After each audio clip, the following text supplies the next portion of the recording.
is no holds barred.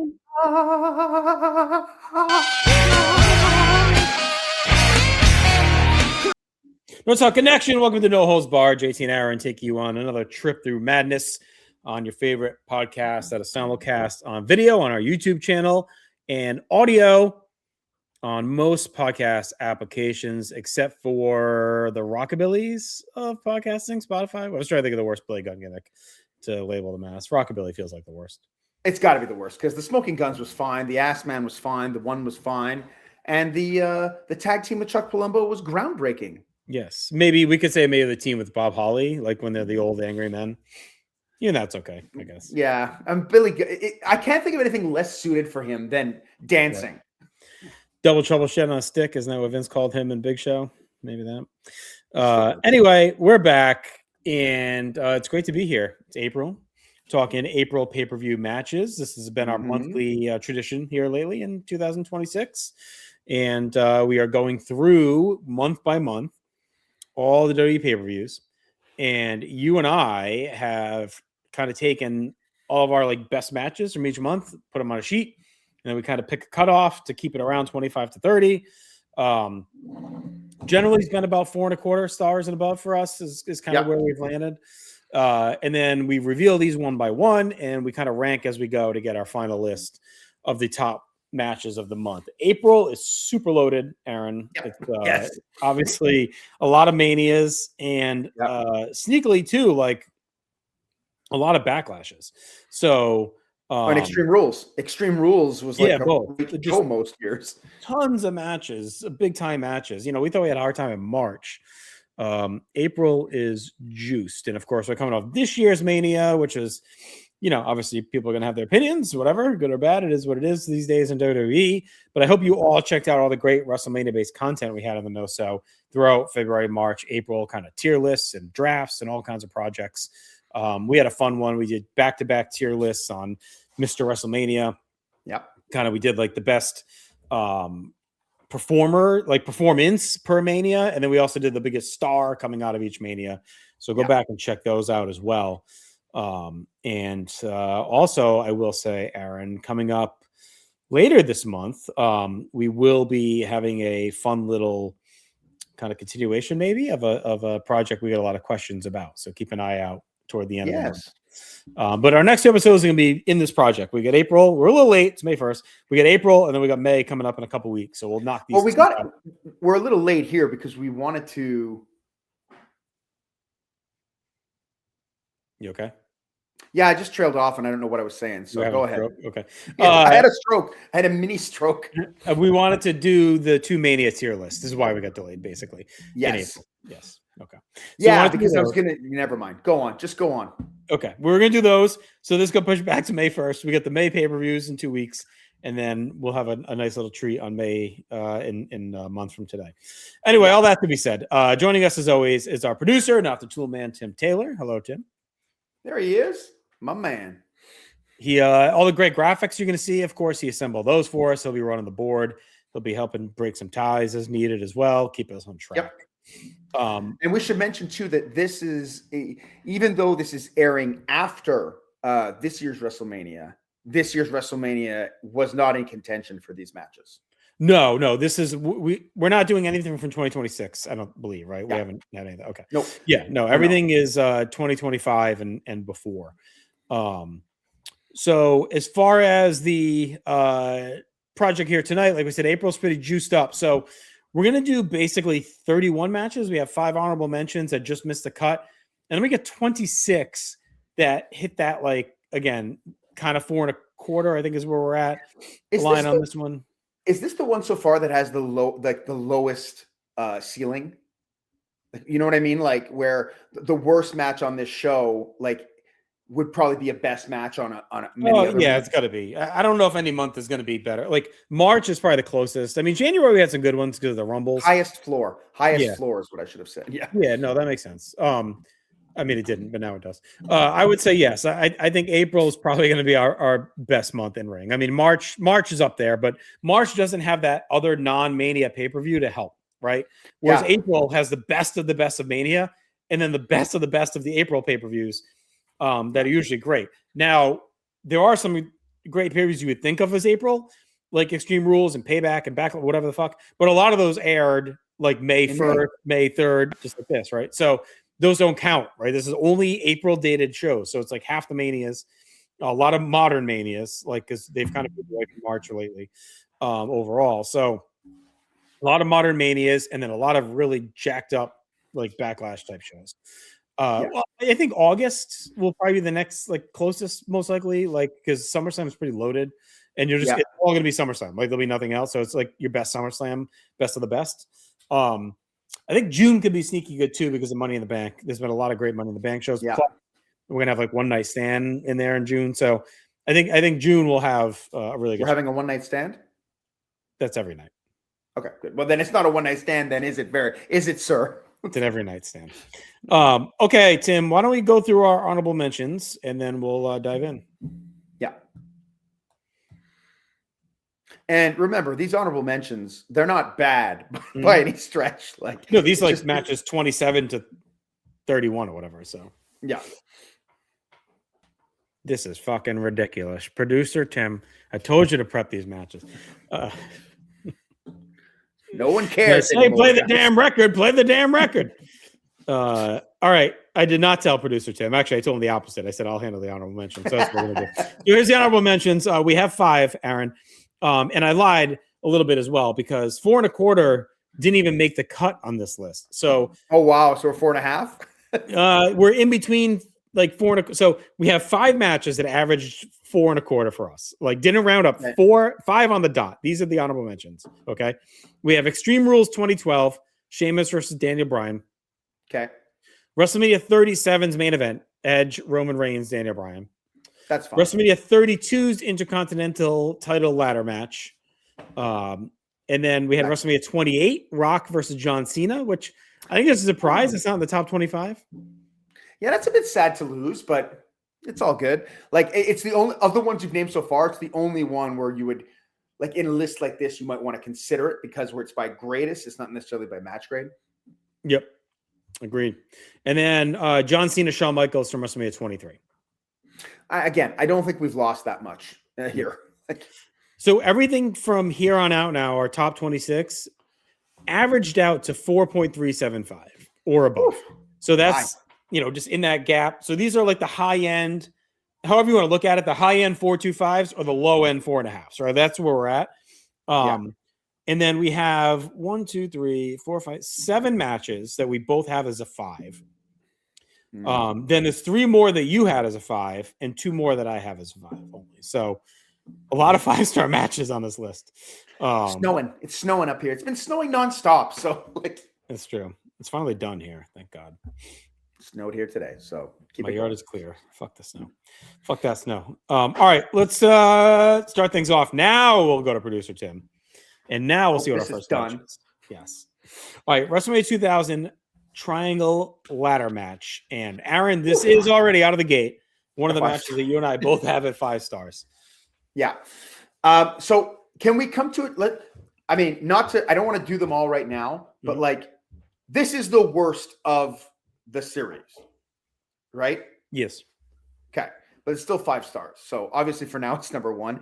But this was one of these groundbreaking matches that, going into the show I was excited for, but I didn't realize it would be as good as it was. And then they somehow managed to top it every time they went out together.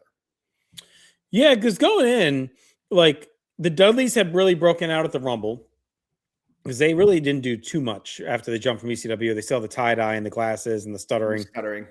And then they kind of reboot going into the Rumble. They got the camo and they just kind of become, badasses. The Hardys really broke out at the Tit in October. And then they have the match with the Dudleys at the Rumble. The Dudleys win the belts at No Way Out. And you kind of feel like, okay, maybe we're getting Dudley's Hardys at Mania, right? That's kind of where it feels like it's heading.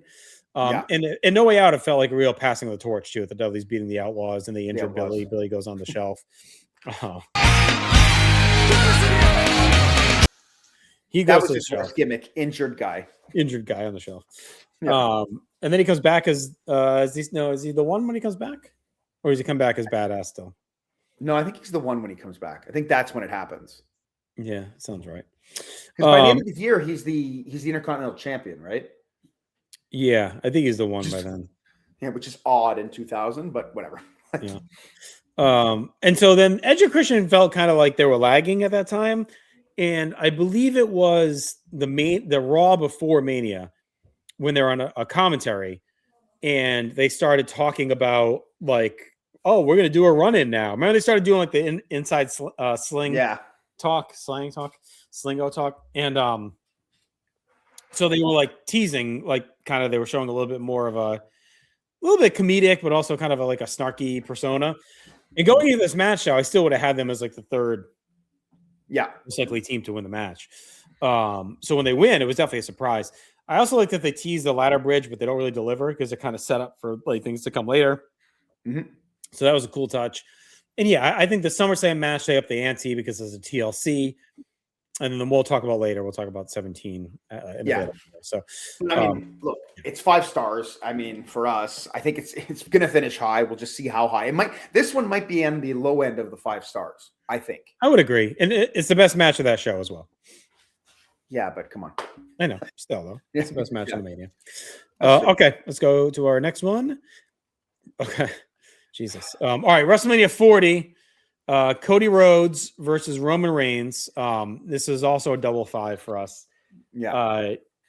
I do think, you and I have talked about the style of match and what this match means. And, we've dug into it quite a bit. We talked about it quite a bit when we did our like performance of the night and star of the night tier lists and shit. So, but I do think if you look at WWE history in like chapters, this was like a perfect bookend chapter end to the Vince McMahon pay-per-view era. So like pre-85, I'm not gonna count. So like from like WrestleMania 1 to WrestleMania 40 feels like a story of the company, right? And because after this it's just a different company. Like I know Vince was already out by this point and like TKO had taken over, but this really kind of starts like the TKO era is coming out of the show because it's got some vestiges still of the old days, but not really.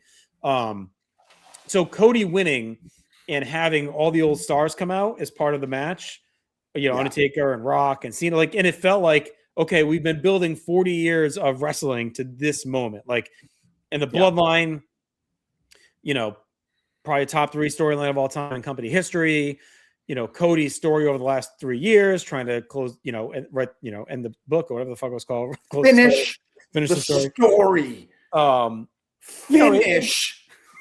And it's a story. It is a story. The match is a story. And you can share your takes. I know you have on just kind of like modern wrestling, not being old wrestling, being the same thing, right?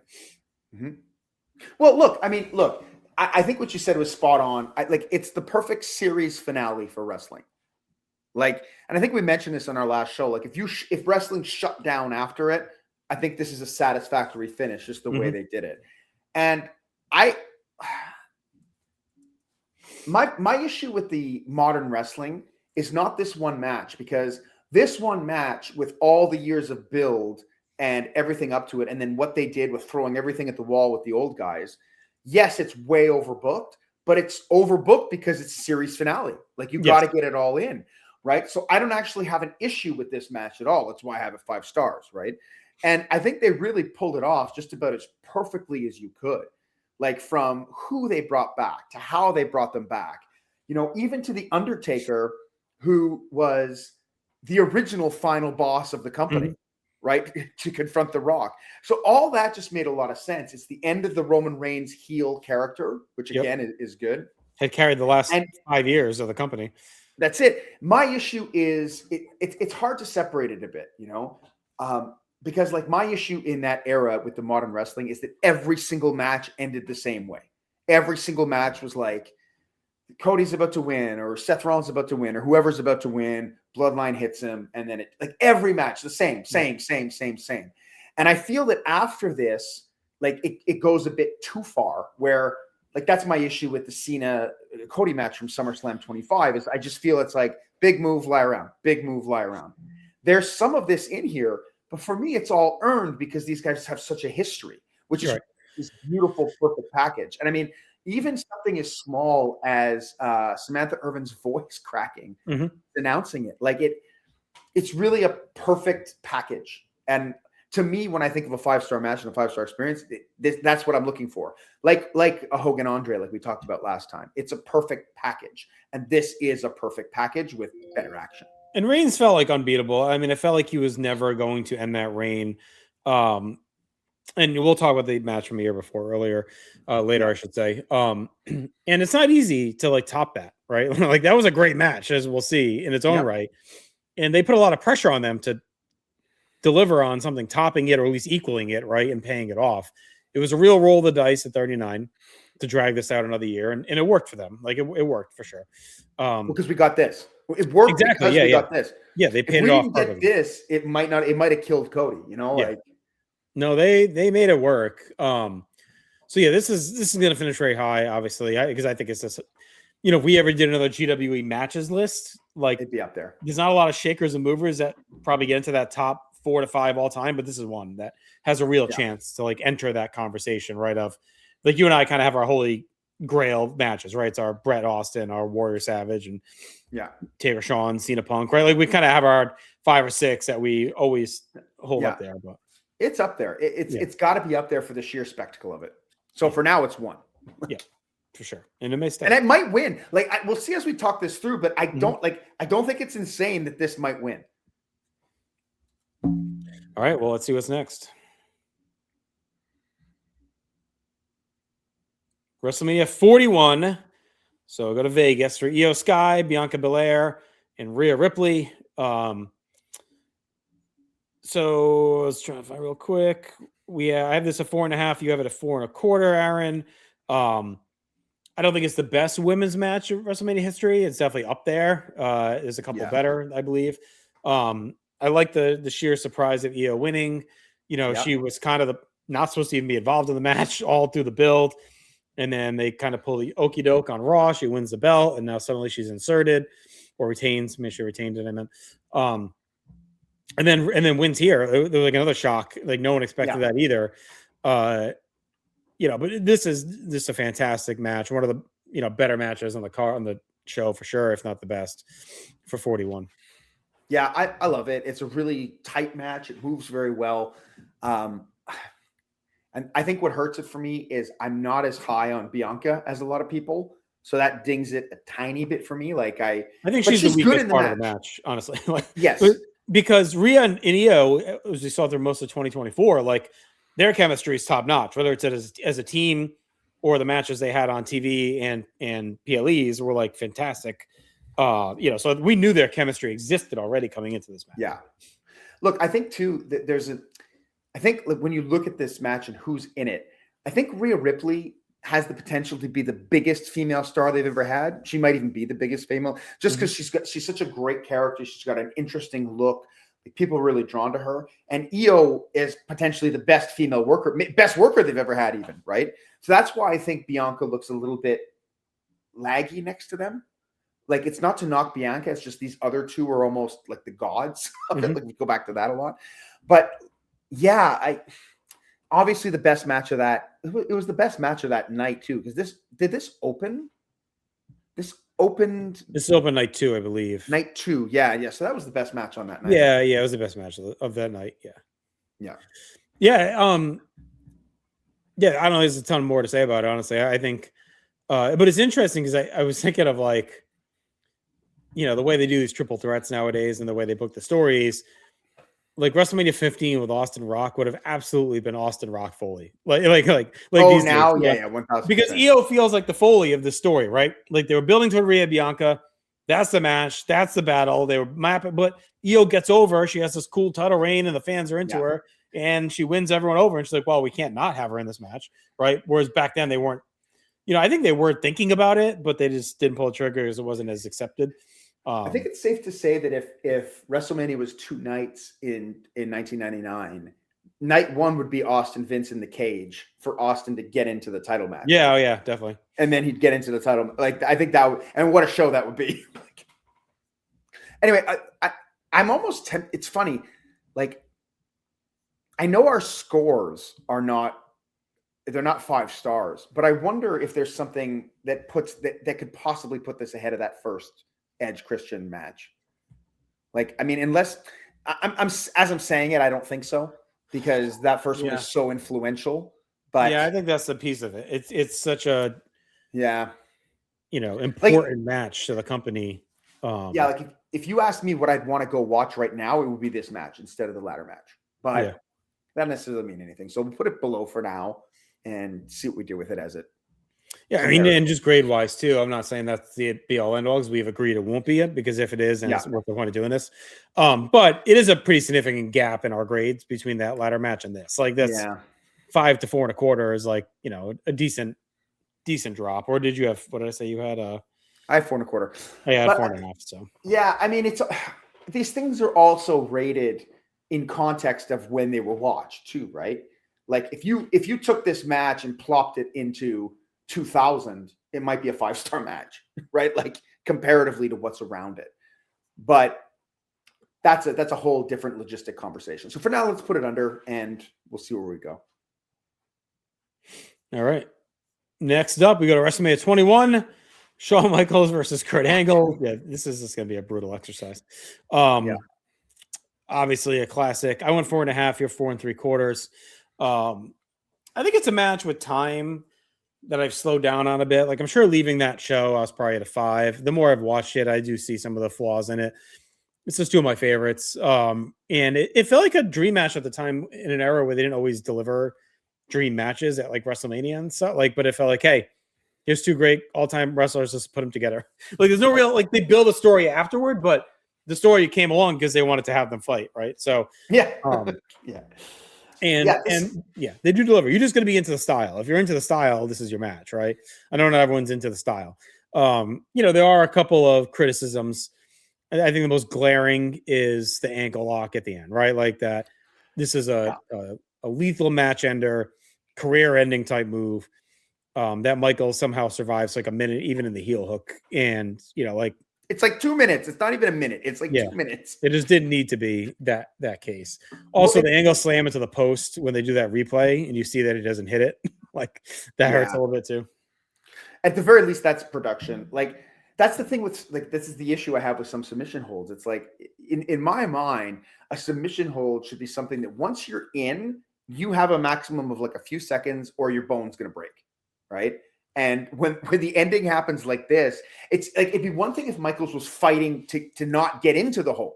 That would be total. If he wanted to fight for 2 minutes to not get into the hold or not let him get a good grip or something like that, I'd be totally on board with that. That totally works. But once it's on, like why doesn't he just break his ankle? Break his ankle and pin him. Like that's the issue I have. And that's to me the only thing that keeps this match from being a 5-star match is that spot is so egregious.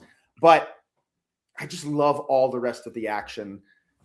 I love how fast the match is, how well they move together. And again, 2 of my favorite guys too. Now, does this go ahead of the Edge Christian tag match? I mean, again, it's a decent gap. Like I have this the same as the women. I don't I think like there's something interesting about it being almost a Legends match, a dream match that delivered, like, and a much harder match to pull off. I think. Like, look, Edge and Christian, the Dudleys and the Hardys put their bodies through hell, right? But they also had a million gimmicks at their disposal, right? Yeah. Yep. Now we could make the same argument for the Bloodline Rules match and say that shouldn't go number 1 because of it. But it's just something to throw. That's a different experience. This also had high expectations. And deliver on, which has to count for something too. Like this came in, you like if it wasn't great, it's like one of those all-time letdowns, Whereas the ladder match, you kind of came in with, like we said, like no expectations. I'm fine putting this above the triple threat ladder, below Cody and Reigns for now. Let's do that. And I think the other one, when we finally do it, will go above. But let's just let's see what we do. All right. Oh. The hits keep on coming. We go to WrestleMania 39, Drew McIntyre, Sheamus, and Gunther for the Intercontinental Championship. Ryan Gray and I recently, over the last 6 weeks or so, did a counting down the greatest pay-per-view intercontinental title matches of all time. This finished very high. Obviously. Go ahead, you talk. I got a cough. Well, and I think the issue, like this is an all-time banger, and banger's the right word because they bang the shit out of each other the whole time.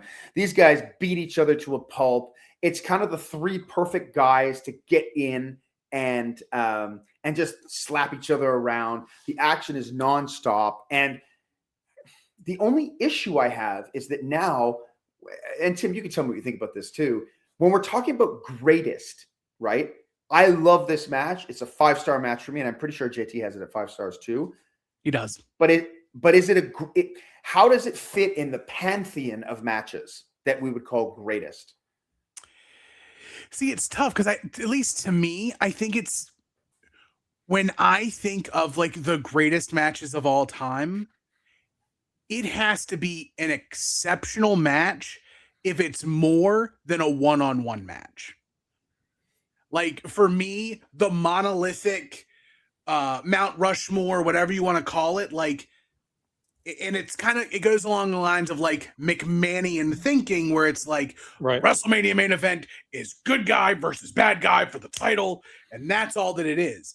And when you start incorporating multiple pieces, because of especially for a triple threat, the triple threat is a challenging style because there's always an odd man out, right? Yeah. But that kind of speaks to this match where even with that, it's still hella strong because when all three are in there, they're beating the shit out of each other. And when one guy's out, they're still beating the shit out of each other. And they do it nonstop from the get-go. And it may be the greatest Mania match. Jesus, excuse me. The greatest Mania match that's focused solely on just like being a great match. Yeah. You know what I'm saying? Like all the other ones above this have some sort of storyline attachment to it. This, if you look at like Ron and I's list of, we ranked all the Mania matches per se, whatever. I'd have to check again. I got to think this is, if not number one, number two of like, again, matches without a storyline. And it had a story to it, right? Gunther's this undefeatable champion. Yeah. He fought Sheamus, he fought Drew, right? Like, and it kind of crested to this, but it didn't have like a feud behind it. So I think it's like the highest one where they said these three guys will be great together, put them in the ring. Put them out, similar to Shawn and Kurt, right? I mean, similar concept to Shawn and Kurt. Yeah. In fact, I think it's like a rich man, Shawn and Kurt, in a lot of ways, but probably a higher difficulty level because they have to work that 3-man system the whole time. But but what I was saying about greatest, and just to throw that out there, is that like for me, greatest, I agree with Tim that it has to be an exceptional match, especially if you're throwing other people in there. But there's something else that goes along with greatest in terms of like, does it culminate a story? Does it end an era? Does it shock you in a way? So I think those things, when we're talking about greatest, needs to be in the conversation, which is why that's what I wanted to throw out with this one, because obviously it's amazing. Like it's amazing. It's pretty flawless. The three guys are incredible. But at the end of the day, you don't think back. I don't think back and look at it as like, my God, this was an amazing moment that we all went through. Like, you know, if I watched Cody Roman, it makes me emotional. Yeah. Like hearing the gong, hearing like the I Rock think what come you out. can Like, put on this would be saying it was a massive step in establishing Gunther as one of the top IC champions of all time. So like, if you want to assign something to it, like I think that would be what it is, right? Because until this point, he had a couple great performances on pay-per-view, but not really. He was limited to TV a lot. But he had the banger with Sheamus, a Clash at the Castle. And then he has the big Rumble performance in San Antonio that year, where he goes like 2 to the end or whatever it was. So like, this was really his first like showcase major pay-per-view match. It wasn't at SummerSlam, right? So it was kind of like his first, okay, like here's a big spotlight spot. And to go out and put a 5-star match on your resume out of the gate in your first Mania match is like pretty crazy. I won't say I think it's the greatest IC title match in Mania, so I don't know if that hurts it at all. Like I think Razor Shawn to me is still like the best, and then obviously, you know, you got Steamboat Savage in that conversation. And but this is certainly in the top 3, I would say. I'd have it above Hart and Piper, so it's in the conversation. You know what it reminds me of? It reminds me in January we talked about Angle and Benoit.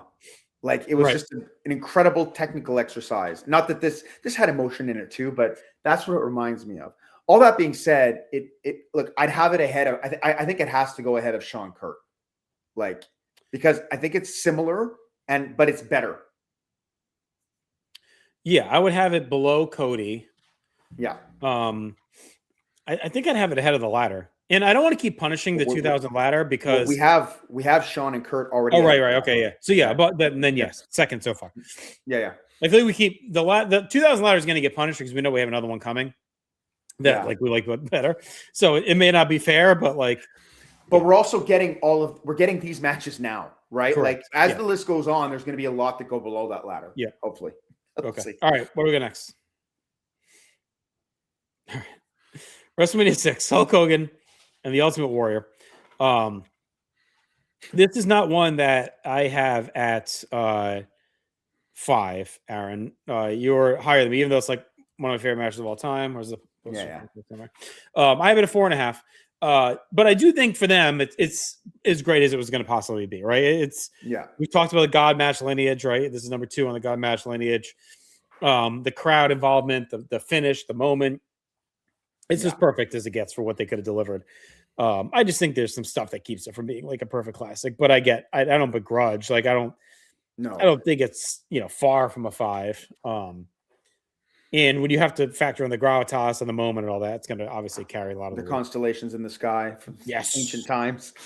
I mean, look, I have it at 5 because it's like you just said, like it's as good as it was going to get. But like for me, a match like this, it's funny because for me, a match like this, and this is not a critique at all, but for me, it can't fall at 4.5. To me, it's either 5 or it's like 3 3/4 or whatever the work is. You know what I mean? Like it's actually a very hard match to grade, especially I would imagine. I would imagine this is a match that newer fans might find very divisive because like when you look back at it, like number one, everybody hates Hulk Hogan now, but like when you look back at it, like it's not that great a technical marvel, but at the time it meant everything, right?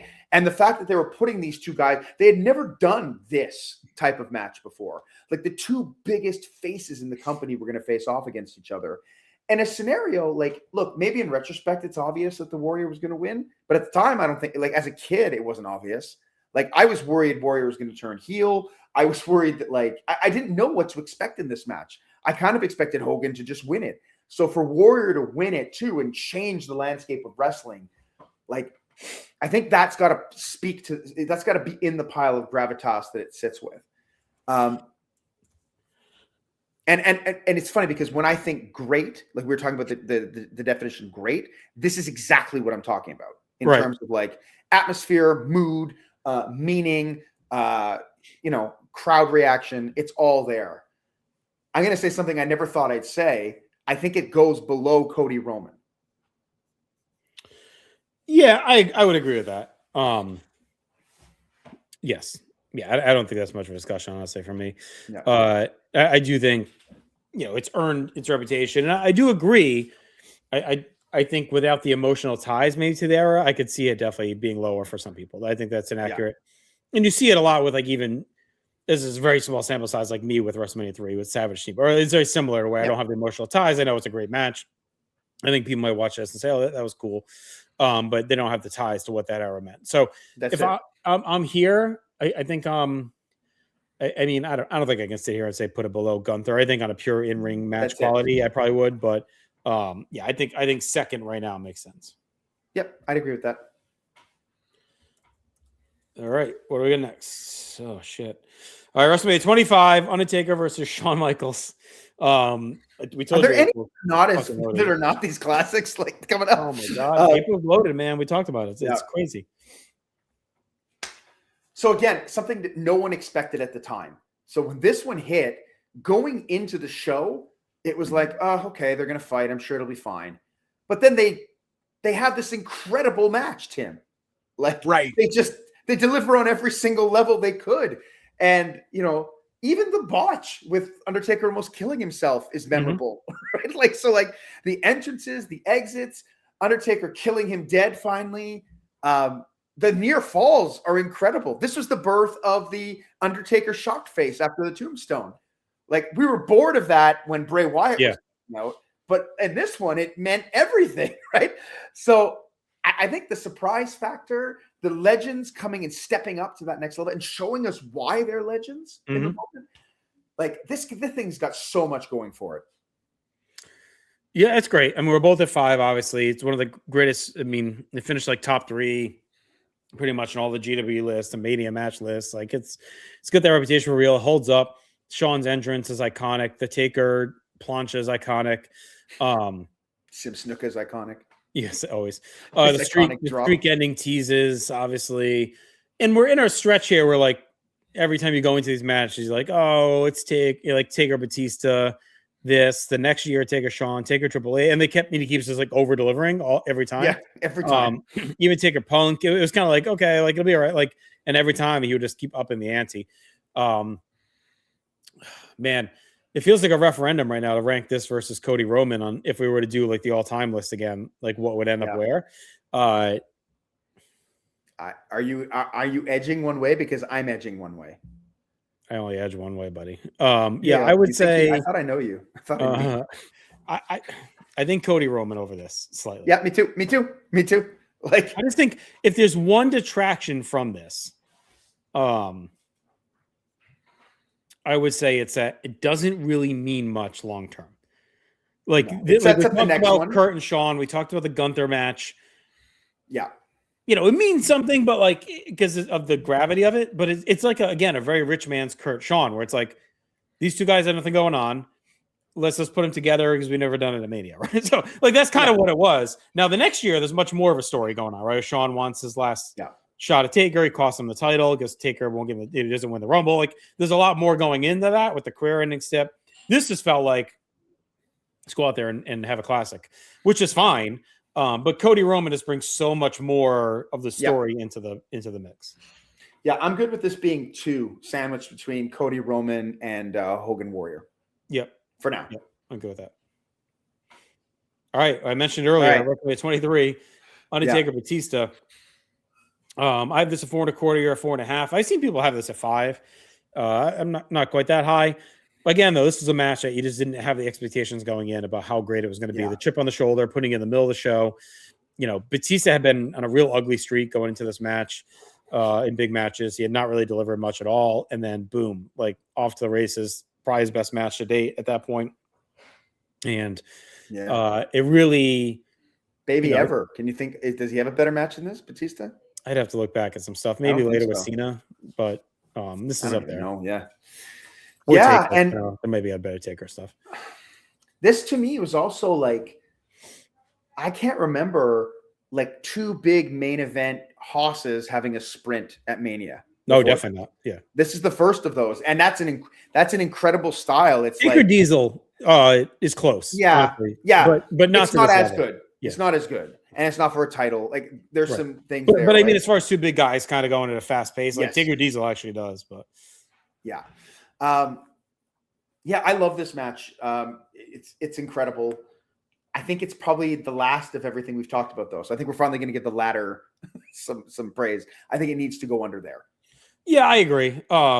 It's toward the bottom here, but it really is a classic. It was very, just unexpected at the time, and I think it gets both guys going because Taker had like started to turn the momentum in 05 and 06. He'd have some really good matches, but to me, this is what really starts like the Super Taker renaissance. Like from here on out, most of his big matches, really deliver outside of like some stuff, obviously, like in 09 and 10 with Kane and all that shit. But for the most part, like his stuff really delivers from here.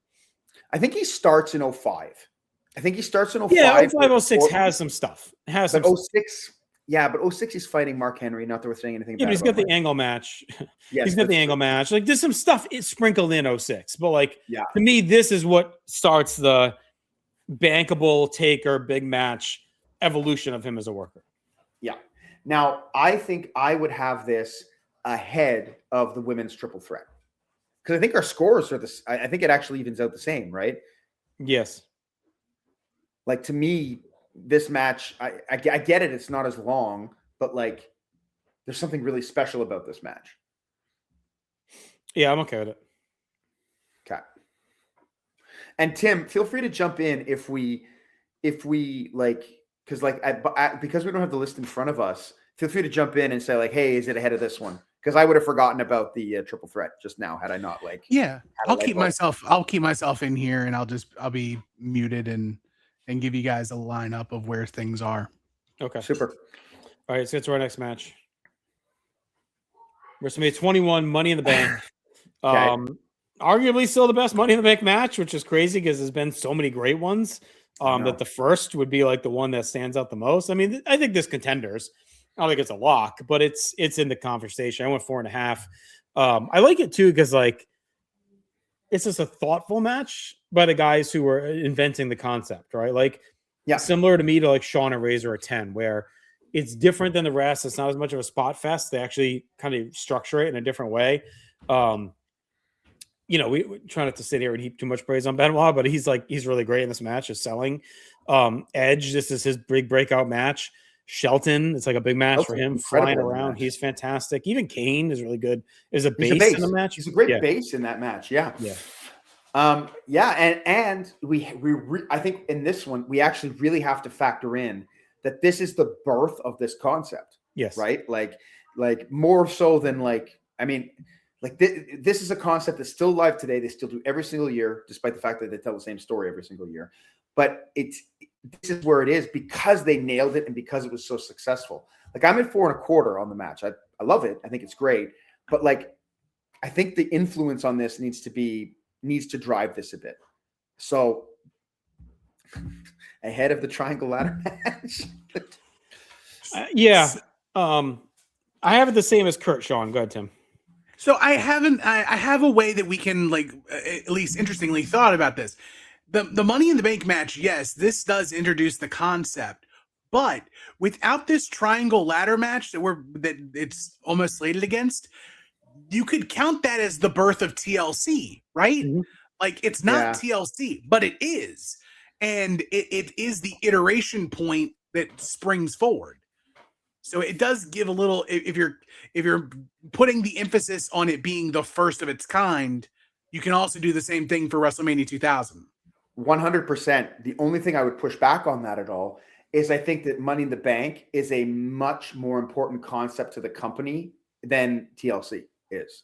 And, true. And like as a concept, you're right. The fact that this is a chaotic ladder match is founded from the triangle match, from the tit challenge, right? Like there is a lineage there that makes sense.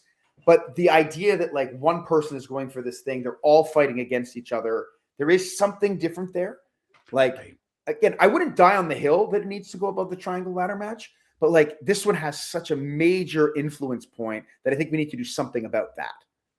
Right.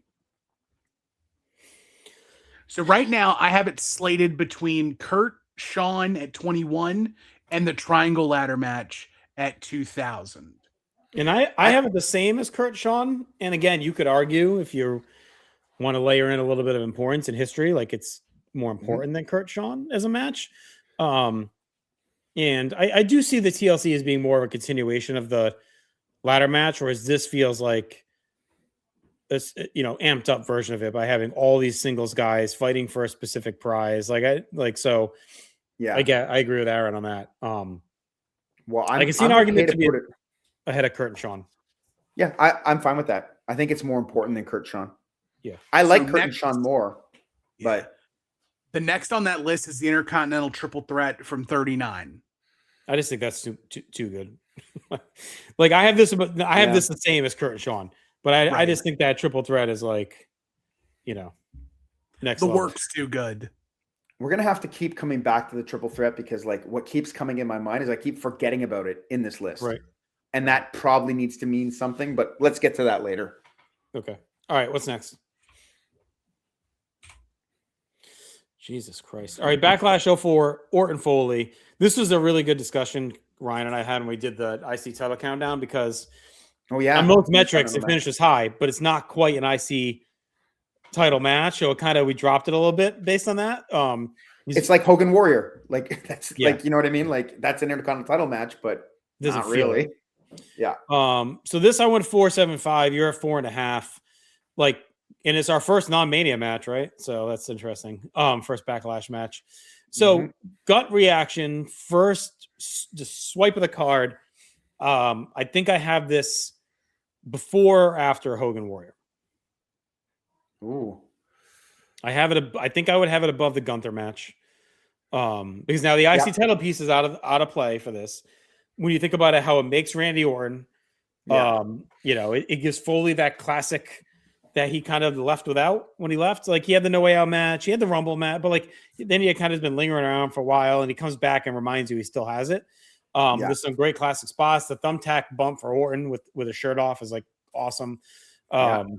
First time we've seen anybody do that without a shirt, too. So I could see the case for being below Hogan Warrior. I'm not going to argue that too much. I do think I'd have it above the Gunther match, though. Yeah, I'm fine with that placement. I think I could be convinced to put it ahead of Hogan Warrior. It's just, again, when we look at the term greatest constellations, I don't keep coming back to the constellations, but like it was a God match, right? And those God matches mean something, and it's not something we have anymore. So I'm happy to put it there for now and kind of debate it later if you want. I think below Hogan Warrior is fine for now. Let's see what else comes in that little area, because it may move. There may be a gap that gets created between them, and it doesn't matter. That's true. All right, WrestleMania 35, Kofi Kingston, Daniel Bryan. So this is a very interesting one to discuss. Yeah, we both have it at 5, but I would say it's a lower end 5 for me. It was one of those ones where like it was like a fuck it 5. Like I'm like, should like remember when I watched it for War like a few years back? I was like 4.5, 4 3/4. I'm like, can it really not be a 5? Like it's got to be a 5. It was one of those matches, right? I think the long term lasting effects are minimal. Nothing for such a big moment. But I don't want to discount what the moment meant. Like that, like it's all moment and all that. Like it's fantastic, right? Well deserved. Being there live was awesome. Brian, top level performance, putting this guy over. I think I don't want to piss on it too much, but what also hurts a little bit is the build where it's supposed to be Mustafa Ali, and then they suddenly pivot and he gets hurt to Kofi, and they go hot into it with Kofi. But Kofi Mania was the thing of the weekend, right? Yeah, for sure. That was The year before was Rusev Day, being there live, and this year being there live was Kofi Mania. So it's a 5, but I think it's down the list for me. Again, this isn't meant to be disrespectful about it. I would have it probably below the Gunther match, in a conversation with the Money in the Bank. I think I'd have the Money in the Bank ahead of it. Like, I think because like it's a great match. Well, it's really a great moment. I think it's a great moment. It's a very good match. It's a great match, let's say. It's not an all-time match, but it's an all-time moment, right? It has no influence going forward. What they did with Kofi after, I mean, it's not really involved in this, but like you can make a case that like, Hogan Warrior at the very least, like, they built around Warrior after, right? And moved as him as the next star. Kofi was just to satisfy this urge, I think. And then I get the impression they didn't want him as champion for the rest of the year because they were just putting him against Dolph Ziggler and all these other guys that weren't really contenders. It's funny he beats Bryan because it's very Bryan coded from like, where they kind of just did it because they kind of got, nudged to do it. So I think like there's a big part of it there. And also Benoit, similarities as well from like 04, right? Where it felt very much like not a main event world title scenario. So I do think it hurts it. I don't want to take away too much from that because of it, but so it's still going to be high on the list. I mean, look, it's still top 26 for April. But I'm okay with it below Money in the Bank. Yeah. And what's the next one? It's Sean Kurt. I think it should be above Sean Kurt. I do too. That is the next one though, right? Yes. Yeah. Okay. Yeah. So let's do that. I'd be remiss if I didn't make this point. I think that there is a ton of similarities between this Kofi Kingston Daniel Bryan match and Hogan Warrior, where to Aaron's point, it's either 3 3/4 or it's 5. Right. Like it's 5, but why is it 5? It's historic. Like you say that Kofi Kingston winning the world title or the WWE title does not have importance afterwards. Big E will disagree. Bobby Lashley will disagree, and any other African American champion after Kofi would disagree, right? So while it doesn't have the immediate the immediacy of like saying, for example, Warrior beating Hogan and taking the torch, even though Hogan literally takes it back, like he glory hounds it from him. With Kofi breaking that glass ceiling that, you know, whether it's real or whether real or not, it is perceived, therefore it is truth. Because Kofi does this at Mania, it's a proof of concept that yes, we can have more than just me winning the WWE championship, right? And so that's where I do think it's an important point. I do think it's an important point. The only difference I'd put with Hogan Warrior is that it just meant more to the show and the company. Like this is the middle of the Mania. You could argue the women's main event is a bigger match for them on that night for the first time ever. So that does hurt a little bit. Like, you know, like the fact that for the first time ever, the women are above you. But I do see the similarities in how the title reigns go and what it meant in the moment. And you can argue that Kofi win means more historically than Warriors win for sure. I could say that. Does that change your thoughts, Aaron, at all? Like, would you go above Money in the Bank?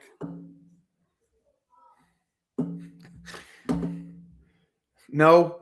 Like, I don't want to sound like a prick, but like, no, that's fair. Yeah, like I get what you're saying, and I totally understand it. I really, honestly, I think, and it's not to shit on Kofi's accomplishment at all, but I think Big E and Lashley would have happened anyway. Like I think they were just too good for that not to happen. For sure. I also think one thing we didn't really talk about with Money in the Bank is what it does for Edge.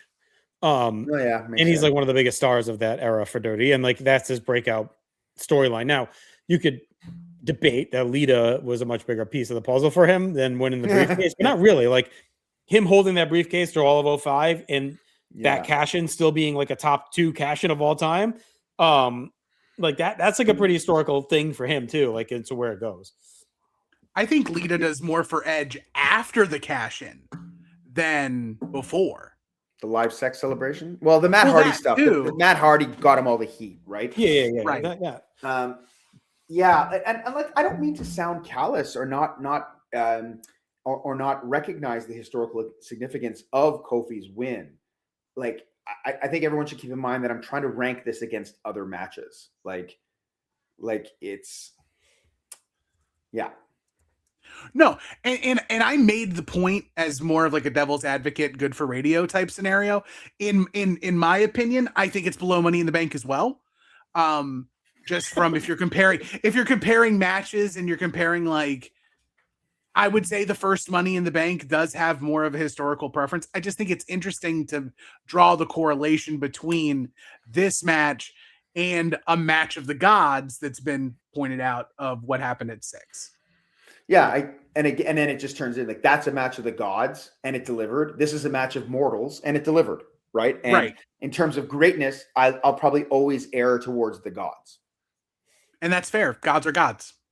Yeah, I just think it's a bigger match. I mean, it just is. Like it's a bigger era, it's a bigger show, it's a bigger match. Like it's just, you know, for better or worse, this era is such a bloated card with multiple shows. Like if Hogan and Warrior had 2 shows and all these hours of TV, like Warrior's probably champion forever. Like, I don't know. Like it's just different. You know what I mean? Like, it's a hard comp. So anyway, let's get to our next one. We still have a lot left. Yeah. All right. Another Money in the Bank, WrestleMania 22. I think this is one of the contenders when you think about like the best Money in the Banks. I know he said 21 to me is the best. I went 4.25 on this. You get the Flair bump, which is really cool. The RVD winning moment was good too. He had just come back off that long injury, sets him up for the huge one night stand match. Lashley looks as scared as possible the entire match, so that's funny. This is a really well worked match. It starts the slow descent of the Mania Money in the Bank. So like I feel like every year it gets a little worse. So this is like a little worse than 21. I think it bumps up a little points. Yeah, but I actually think I prefer this match to the first one, but I couldn't in good conscience put it ahead of the first one because the first one's way more important. Like the difference isn't so vast. Like this was just another match on the show. Whereas Money in the Bank spurned the concept, right? So for me, this one probably goes below the triangle ladder match. And maybe even below the women's triple, like in terms of So like that would put it would at have the it bottom last. of the list so far. I would have it in below Taker Batista. I would have it last. I think it's safe for Yeah, last. that's I fine. just don't think it means a ton. Like it's just a great No. match. It's kind of our first just like great match that didn't have a ton going on. Yeah. All right. I don't think we need to spend much more time on this one. No. All right. We stay at the same Mania. Shawn Michaels versus Mr. McMahon. Tough one here for sure.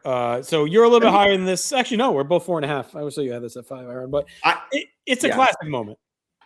To me, if you were to sit me down and name me, if ask me to name like my top 3 favorite matches, I'm almost positive this would make the cut. Like this match is such a glorious beatdown of Vince McMahon. Like no one has beaten Vince McMahon to a pulp the way Shawn beat him to a pulp. He beat up the Spirit Squad. He beats up his son. He beats him till he's bloody. He beats him, puts him in the can and drops the elbow on him in this picture. He super kicks him to death. And then we get the stretcher with the middle finger, which is, again, all-time great stuff. I struggle to be objective with this one because I love it so much. Yeah. Plus Ross is like insane in this one because everything that happened. Son of a bitch. Harry Carey heard that one in heaven. That chair shot is disgusting. Sorry to give no, he murders him. And Vince is on a, like you don't think of this as being peak Vince, like in 98, 99 is, but like he was a maniac at this time. Like he was coming off one of his most like unhinged runs in late 05 to early 06.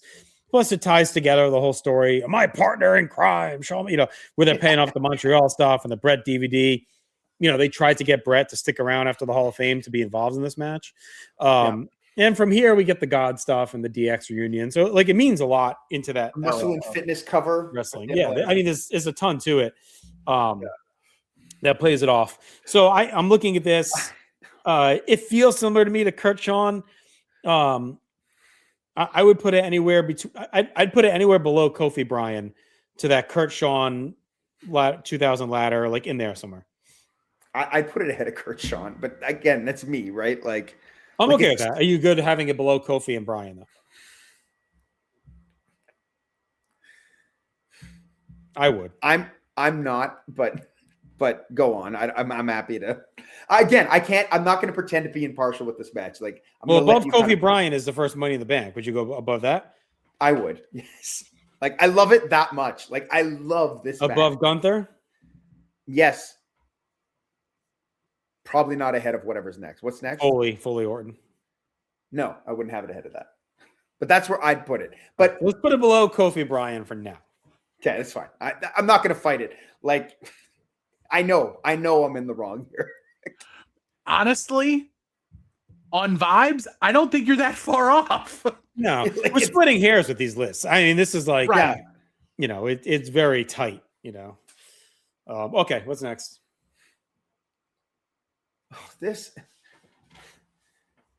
So let's say it for the audio. It's good friends, better enemy. Diesel, Shawn. I'm at 4.75. You're at 5. So this is one of your 5s that I did not have as a 5. So I always had this at 4.75 or 4.5. I forget until the last time I watched it. And the last time I watched it, it was perfect. Like this was absolutely perfect. It was. I think this might be This is going to sound crazy because we have the Undertaker. This has got to be in the conversation for the greatest little man versus big man match of all time. It's so good. The no holds barred stipulation adds so much to it. And just seeing how motivated both guys were, like you could tell Diesel was really motivated to put over Shawn well, and he worked really hard. And the emotion that Shawn has when he wins is like, you don't see that out of him ever. Like it was a weird, like, because this has like a 2-year backstory to it in a lot of ways. And I just think they managed to play on all of it. They added drama. It looked brutal. Like it's one of those matches you watch and like, how does Shawn survive this kind of thing? I love it. It's an all-timer easy. And for me, it became an easy 5. So like, yeah. And it's interesting to stack it with all these big Mania matches because it's in this barn in Omaha on a 2-hour in your house. Like it's kind of cutting up cutting a pill a little bit when you look at its competition. Like it's in the conversation right now against some of the greatest matches in company history, right? Because of their stature. So it's a good one.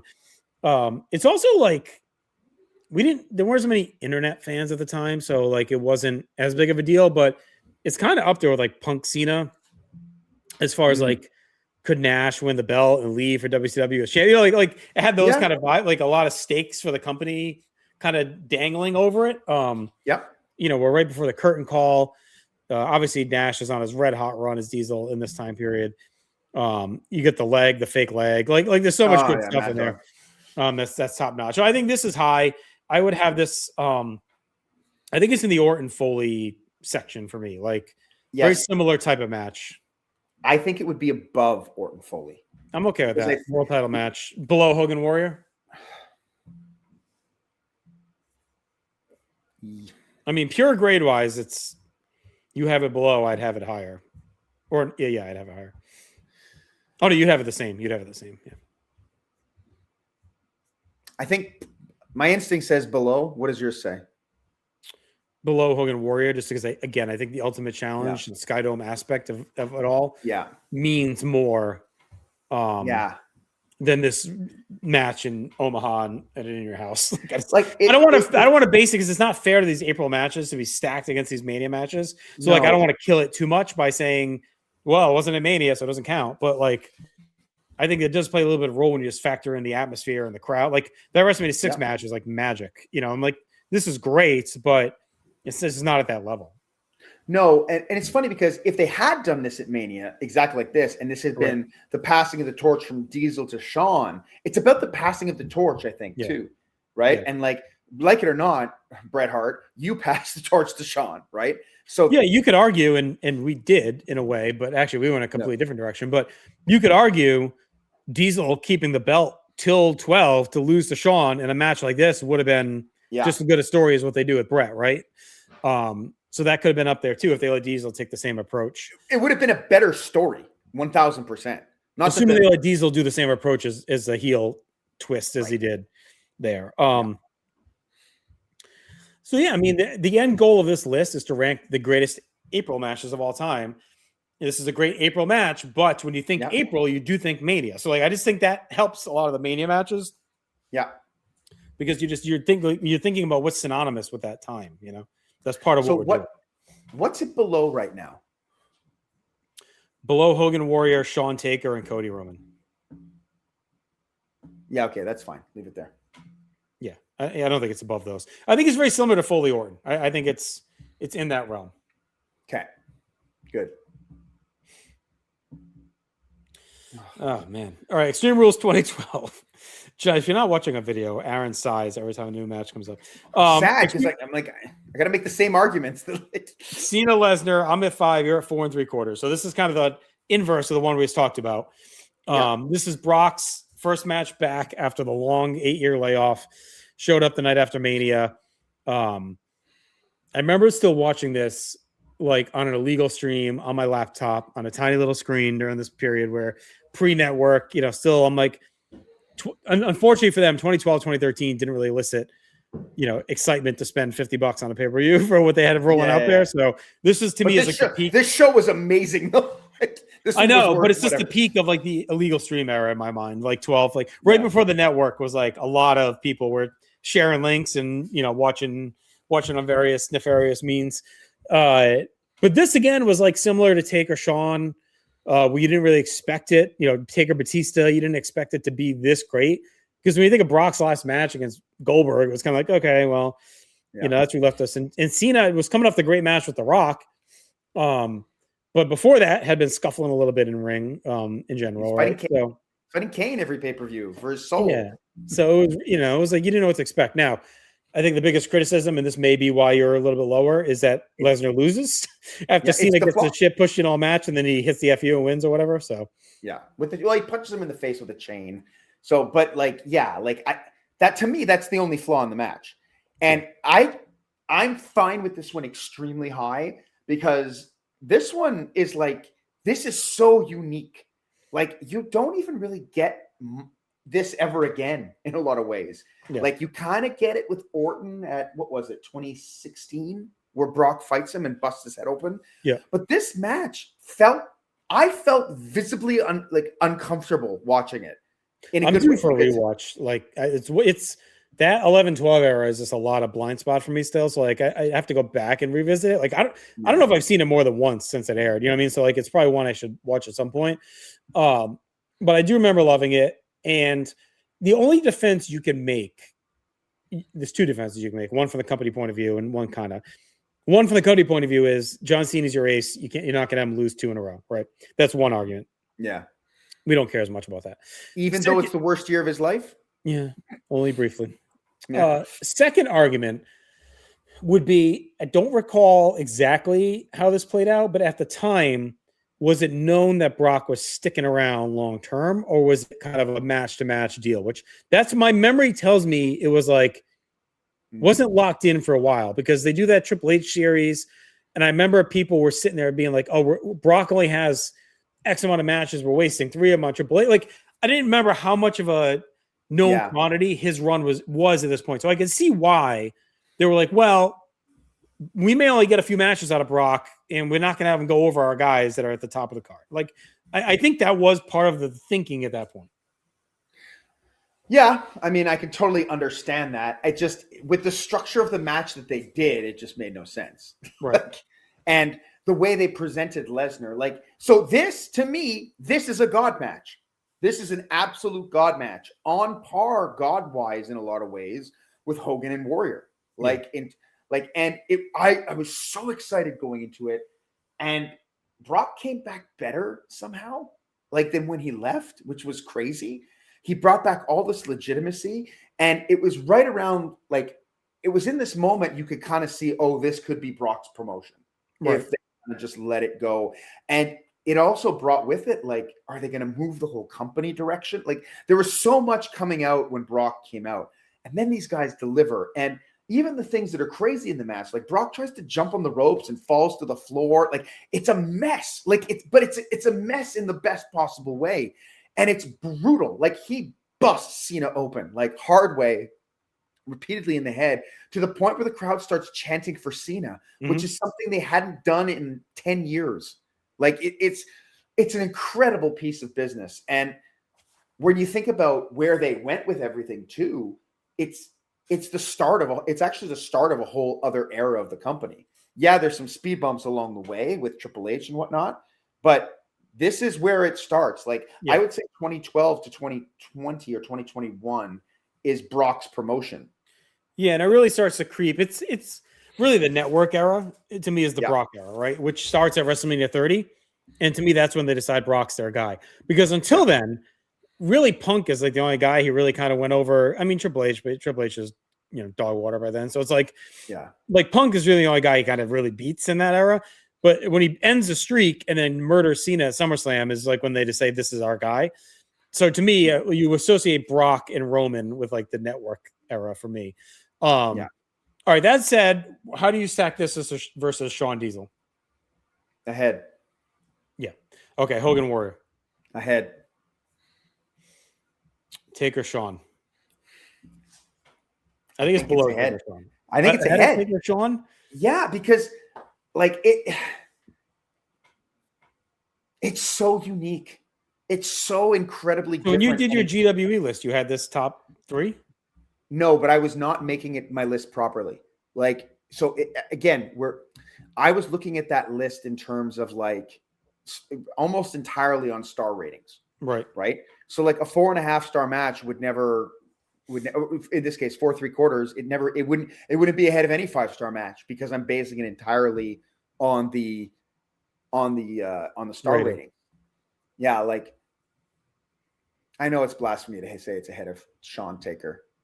Well, the funny thing is, I'm not even the biggest Shawn Taker guy. I mean, like, I like that match a lot. I have it third or whatever else, but like, I'm not like a huge defender or proponent of it. Like, I think it's great, but it's a little bit of Austin Rock for me from 17, where like I recognize its greatness, but it doesn't necessarily fully connect with me at all times.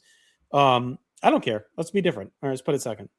No. It's not above Cody Roman. I don't think I want to, but I can't. No. Like, yeah. All right. Who would have thought? What's next? WrestleMania 41, Reigns, Rollins, Punk. So I have this at 5, but you're significantly lower. You're at 3 3/4. I don't know if me being there live added to this. I do think one of the things you can say is like the swerve is pretty obvious, but sometimes the obvious story is the best story, and I think it was the best story for what they needed on this night. And I did like the story. I like the moment for Punk that he got this. They stayed healthy enough to get this match. The entrances are all pretty awesome. I've rewatched it since. It's not just my live take, and I was still at 5 for it. I just think this is like where we're at as a company. It's kind of like as great as they're going to get kind of vibes. That said, I'm not really willing to go to war over it. I do think it's better than Rhea. I do think it's better than Taker Batista. Like, I would probably put it around Kofi, Bryan. I know you're going to want it below Shawn and Vince. I'm okay. I'm not going to argue you on that. Look, I'm going to be totally transparent on this. Like, I watched this match once. I rated it what I rated it. I'm just not interested in it at all. That's the issue. So I'm going to let you put it where you think it's best. Now, I would put it above Kurt, Shawn, above the ladder triangle, but I'm okay going below Vince, Shawn, as like a agreement with you. Like if you really think it's that good, I'm okay with you putting it ahead. Like I think I would have it probably above like Money in the Bank, below Drew, Sheamus, Gunther, because I just I think they're very similar triple threats of the modern era. Maybe this is bigger because it's the world title and it's got Reigns in it. Yeah. But I don't want to discount your grade because it's a joint list. So like your grade brings this average down, to 4.375, which is toward the bottom. And if you look at our list, it's kind of bore out that way. Money in the Bank is the only other one we have up there that's around that. So I'm kind of okay with it. Like I said, below Shawn and Vince for now. Okay, let's leave it there. And I don't think a ton of people listening would care as much. Like, Well, if they're not already screaming about Brock and Cena being ahead of Taker Shawn, like I don't think there's enough stands for it to be like, oh, it has to be higher. Right. I think more people are cussing you out about the Good Friends Better Enemies match than anything else. Go back and watch it. Tell me it's not perfect. Like it's wonderful. All right. What else? All right. WrestleMania 30, Daniel Bryan, Triple H. I believe Aaron, we both at 5 on this one. Yes, we are. Yeah. And if Aaron's given a Triple H match a 5, it's great. I think this is Triple H's best match ever. Like probably, or at least tied with the Cactus match. Yeah. One-on-one, no gimmicks. Yes. In ring. Yes. Probably the greatest opener of all time, or at least tied with Bret Owen. Whenever I rank them, I waver, but they're always glued to each other. Yeah.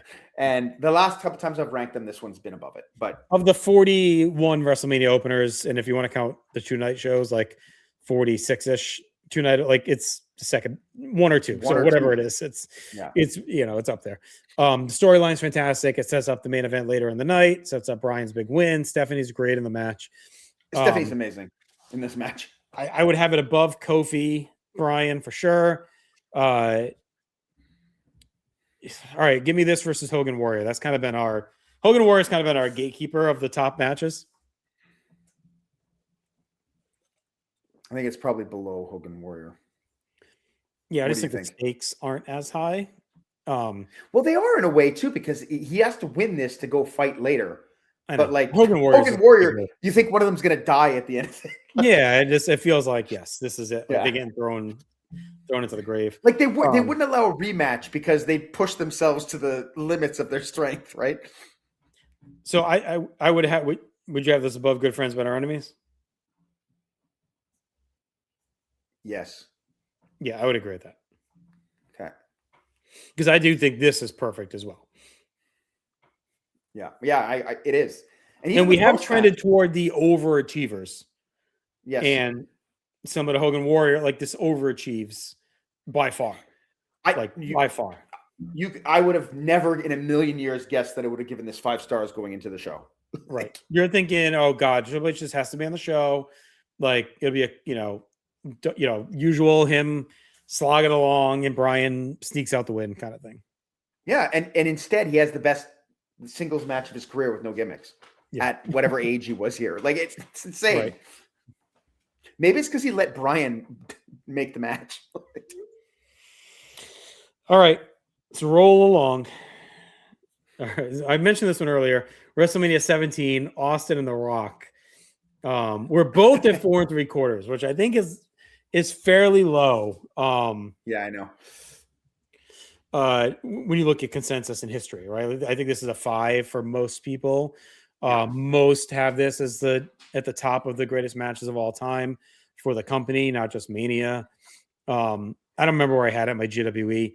It's one of those matches I've just struggled historically to connect with. Again, I do not like the ending, and it has nothing to do again with the Austin heel turn. No, I don't like Vince in the ring. Vince in the ring ruins it to me. Like if he just pounded him with the chair until he was dead and pinned him, I'd probably be at 5. Yeah, I just hate the ending. I would have done the Vince Austin union on Raw. Just had Austin win under unsure circumstances, and just done that on Raw. Yeah. And I think it goes better as well. The sharpshooter, like, it sounds stupid and nitpicky. Rock sharpshooter is so fucking bad. And then when they try and like kind of pay tribute to 13 with him, Austin pushing out a sharpshooter, and like it just feels like such a lame tribute to like one of the all-time iconic moments. That bothers me a little bit too. Now I still think it should be pretty high. I think just in fairness, like overall, I would probably have it like above Shawn Diesel, Foley Orton. I think that feels okay to me. I think we need to consider putting it ahead or on par with Hogan Warrior. Okay, so right now we have Hogan Warrior, then Bryan Triple H. I think this is a greater match than Bryan Triple H. It's not. I don't think it's as technically good, but again, it's a God match between the two biggest stars of the era. It kind of ends the Attitude Era in a lot of ways. Not that the Attitude Era doesn't continue or straggle along for another year or so, but like this is really the last Attitude. Like, as much as we don't like it, Austin shaking Vince's hand kind of closes that chapter in a lot of ways. Yep. So my issue with it in terms of how we're rating them now is that, like, okay, is it a God match on par with Hogan Warrior? In a lot of ways it is. Like, yeah, it's up there. But it's a better match than Hogan Warrior. Right? So it probably needs to go ahead of it. Like, all right, how about Taker Shawn, because that's next? I think it's probably a much bigger and more important than Taker Shawn also. Cena Lesnar? I think it's probably ahead of those two. Now, this is where it gets interesting. Yeah. I think the Cody Roman finish puts it above this. Yeah, you're right. With the emotion and everything like that. The finish is better. Finish. Like, the finish is better. It just is. Like I don't think you can compare the two. Here's how we can put it. This match is the end of a season of wrestling. Mm-hmm. Cody Roman is the end of wrestling. Yes. And this is a great season finale, but boy, did they nail the series finale. Yeah, I agree with that. I just think when you look at the intended response, the Cody response, and there were people that were cheering for Roman, but like generally the response to Cody winning was like, perfect, beautiful, we're good, everyone's happy. This was very divisive. And you could argue this starts, and I think it was going to happen anyway because the bubble was going to burst, but you could argue this starts the downtrend in popularity. Like, because the next couple of shows already start to dip in Backlash and Judgment Day. The critical response starts to dip. Now you could also argue the same for 40. Like the product starts to dip as you go through 2024. I think their peak in this modern run, when you think creativity and success, was probably like 23 and 24, 22 to 24 was probably their peak. Just like I think like 98 to 2000 was their peak before this, whereas 40 and 17 feel very similar as the absolute zenith of these runs. Yeah, like if you want to look at like what happens after this show, it's kind of death by 1,000 cuts, right? And this is one of the cuts, right? It's not a deep cut or anything, but it's the first cut that's like, oh wait. Then when they don't turn Triple H, it's another cut. Then when they end up with those two, like it's the 2-man power trip when they're fighting Undertaker and Kane, it's another cut. Then the invasion is another cut. So you're getting a lot of cuts. I think compared to Cody Roman, there's nothing wrong with that, the way it ends. No, but like, I do think the cuts start to come after very similar. I never really thought to compare those two eras like now until now. Yeah. Whereas I think you think of like the Attitude Era going to here, this is like, okay, we reached Valhalla, right? And now it's like 18, like 0102 is still like Attitude, but it's the downside of Attitude. Yeah. And I do think 25, 26 has felt very similar to that 0102, where it's still popular, still doing well. People are still into it, but they're a little less into it. They're a little less positive. There's a little bit more criticism. Whereas I feel like 23, 24 was overwhelmingly pretty much like, oh, Dewey's on fire. AW blew their chance. Like that was the vibe you get a lot, and especially with the excitement over TKO taking over. And you look at 0102 as well. They stopped caring as much, like with the fans, a little bit. Like that started creeping in. They started kind of doing more like not pushing the younger guys. Like you start getting that stuff. Whereas now the big complaints are like the ticket prices and the way they treat the fans. So like there's a lot of similarities between the two, how they're kind of getting a little bit too big for the britches, So it's an interesting comp that maybe is worth a longer deep dive on at some point. Yeah. But for now, as the second best April match, I'm comfortable. Are you comfortable? Yeah, I think it's below because of the finish. Yeah. Okay. I'm good with that. All right. Finally, the time has come. DLC 2, Hardy's. Put it right next to the other one. Edge of Christian, WrestleMania 17. Yeah. All right. Well, so you and I have this rated as the highest 17 match, right? Above Rock and Austin. I don't think we can put it there. So let's start where we've been starting with all these. Hogan Warrior. I don't think it's ahead of Hogan Warrior. Bryan Triple H. No. Diesel Shawn. No. All right, I think that's where I pump the brakes for a minute. Because I don't want to because I feel like we shit on the other one so much now. Like I don't want this to get dragged in with it. Because now this isn't just like tag teams fighting. These are like main event acts in 2000. Like, and they're bringing in other Hardys, like they had been in the main event picture throughout 2000. Like they are at that level. They are at the Austin Rock, Taker, Kane. Like these guys are there now. Like this is their peak. And you get the Rhino, the Spike, the Lita stuff is fantastic. You get the big spears, which is pictured here. This is like, I would have this above Shawn and Diesel. I just think it's on a bigger stage. I think it means more longer term to the company, and it's the best match on their biggest show in our minds. What's below Shawn and Diesel? Foley Orton, and then Gunther. Yeah, okay. Put it ahead of Shawn Diesel. I just think it's a bigger. No, I'm good because I was my thought process was very much like I was going to compare it to where the Money in the Bank was. Because I think that's the closest actual comp to this match. Right. Like, this is a better match than Money in the Bank. And I would say the stakes are comparable. It's for the World Tag Team title. The World Tag Team title at this point means more. So, yeah, I think after hearing you talk through it, put it ahead of Shawn Diesel. Yeah. That's fine. I just think the star power is like, you could argue outside of maybe 89 that this is the most tag division. The most star-powered tag division there's ever been. When you think of real teams, like there's eras later, modern day, where there's guys put together and the tag teams are big. But like when you think of actual teams being at that level, 89, you get Demolition, you get the Brainbusters, you get the Hearts. Like they're at that level. Not even as much, but like Demolition's in with Hogan and Survivor Series, and they feel like they're on his level. But like this to me is like these guys. If you go watch those Raws in 2000, they're in the main events every week. Like there's 6 men with The Rock. Like they're all over the place. Yeah. We had this argument. We were talking GWE tag teams years ago about where they became main eventers. And I still disagree a little bit. But that being said, I actually think that like something we keep coming back to too is that like whereas the triangle ladder match didn't have a ton of expectation, this came in with all the expectation in the world and still surpassed it. Yes. Right. So I think that's got to count for it.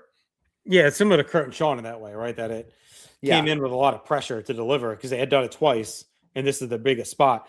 And I think the addition of Rhino, Lita, and Spike is so well done because it doesn't overpower anything. And Rhino and Spike were so new. Like there was a lot of excitement around ECW coming in. Like they had just debuted like 2 weeks before or whatever. So that was like, it felt very new and fresh to have them on as well. Agreed. Okay. Yeah, and I think another thing to talk about too is the influence of this match. Of all the like a lot of the matches you've listed, I would say that TLC 2 is a match that wrestlers today look to as like, I watched that and that's why I wanted to wrestle. Mm-hmm. Yeah, it's very influential. No, you're right. That's fair. I mean, I do think there's an argument. You can move it all the way up as high as like Taker Shawn level.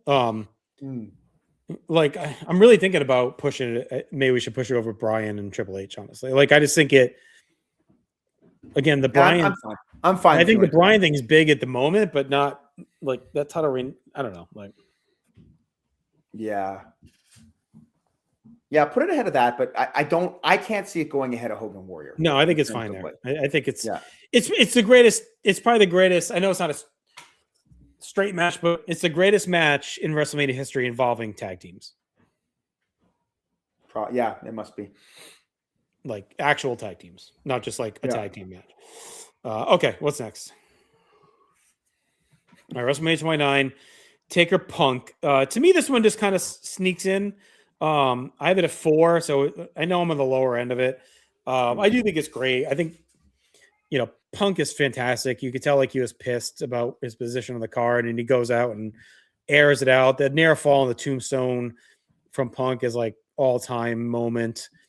I just think it's like a masterclass for him. And I don't want to say Taker wasn't carrying his end because, we talked about it. Like Taker overperforms in a lot of these matches for sure.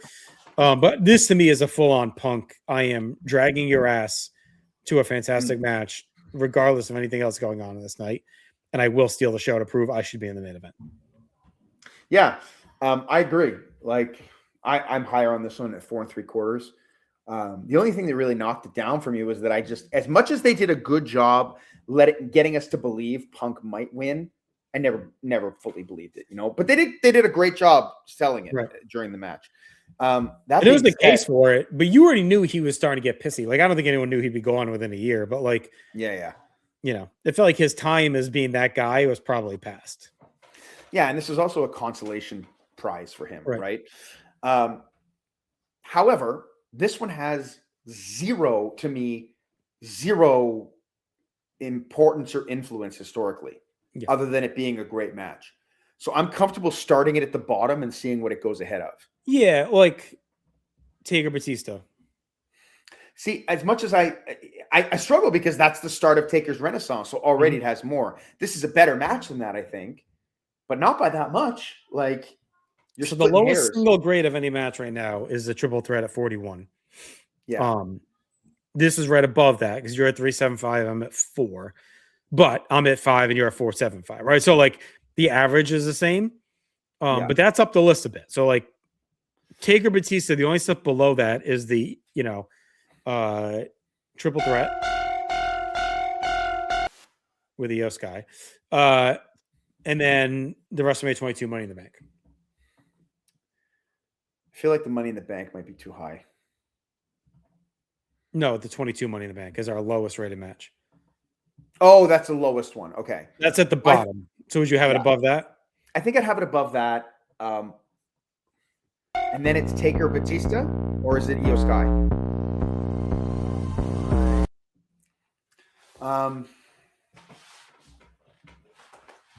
Might just have to go there. What do you think? Above or below Io? Below Io. Yeah, I'm all right with that. Okay, what's next? All right, WrestleMania 39. I don't want to spend a ton of time with this one. Cody and Roman, because we kind of talked about the story a lot. The finish obviously hurts this one a bit in the moment. I think longer term, that finish has like the discussion around it has dwindled because of how well they ended up paying it off. In the moment, though, there was a lot of arguing going on. Like it was pretty tense. The argument being Cody's red hot. You've missed your window. It's another fucking bloodline finish. The pros being they want to get him to the 1,000 days, let Cody fight for another year, come back a year later and finally do it. Let Roman build that mystique even more. Do you think that's what they wanted? Do you think they wanted Cody? I know they wanted the 1,000 days. They wanted the 1,000 days. Do you think they wanted Cody to fight for a whole other year to fight him? They wanted the 1,000 days. They wanted Reigns to hit that 1,000 days. And then, well, I do think part of them said, let's do it at 40. Like 40 will be the end of the story. Like I do think they wanted to get to that point. But then that also wasn't the plan for 40. Because the plan for 40 was Rock, and then he ruined it or whatever, right? Like, so like that. It's funny because the things you just mentioned, like, don't forget, Vince was still kind of around at this point. Like, so that Rock thing later, like, who knows when that came about? Yeah, but like the reasons to keep it on him make this worse. Make it worse that they didn't do it for me. Like, okay, to 1,000 days, who fucking cares?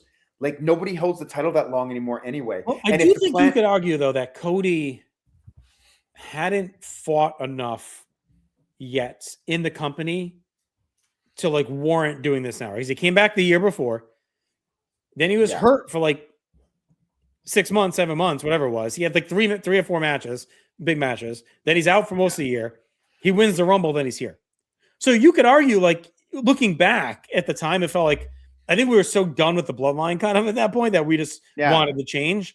But you could argue Cody wasn't really there yet. Like, he would have been fine. The moment would have been fine.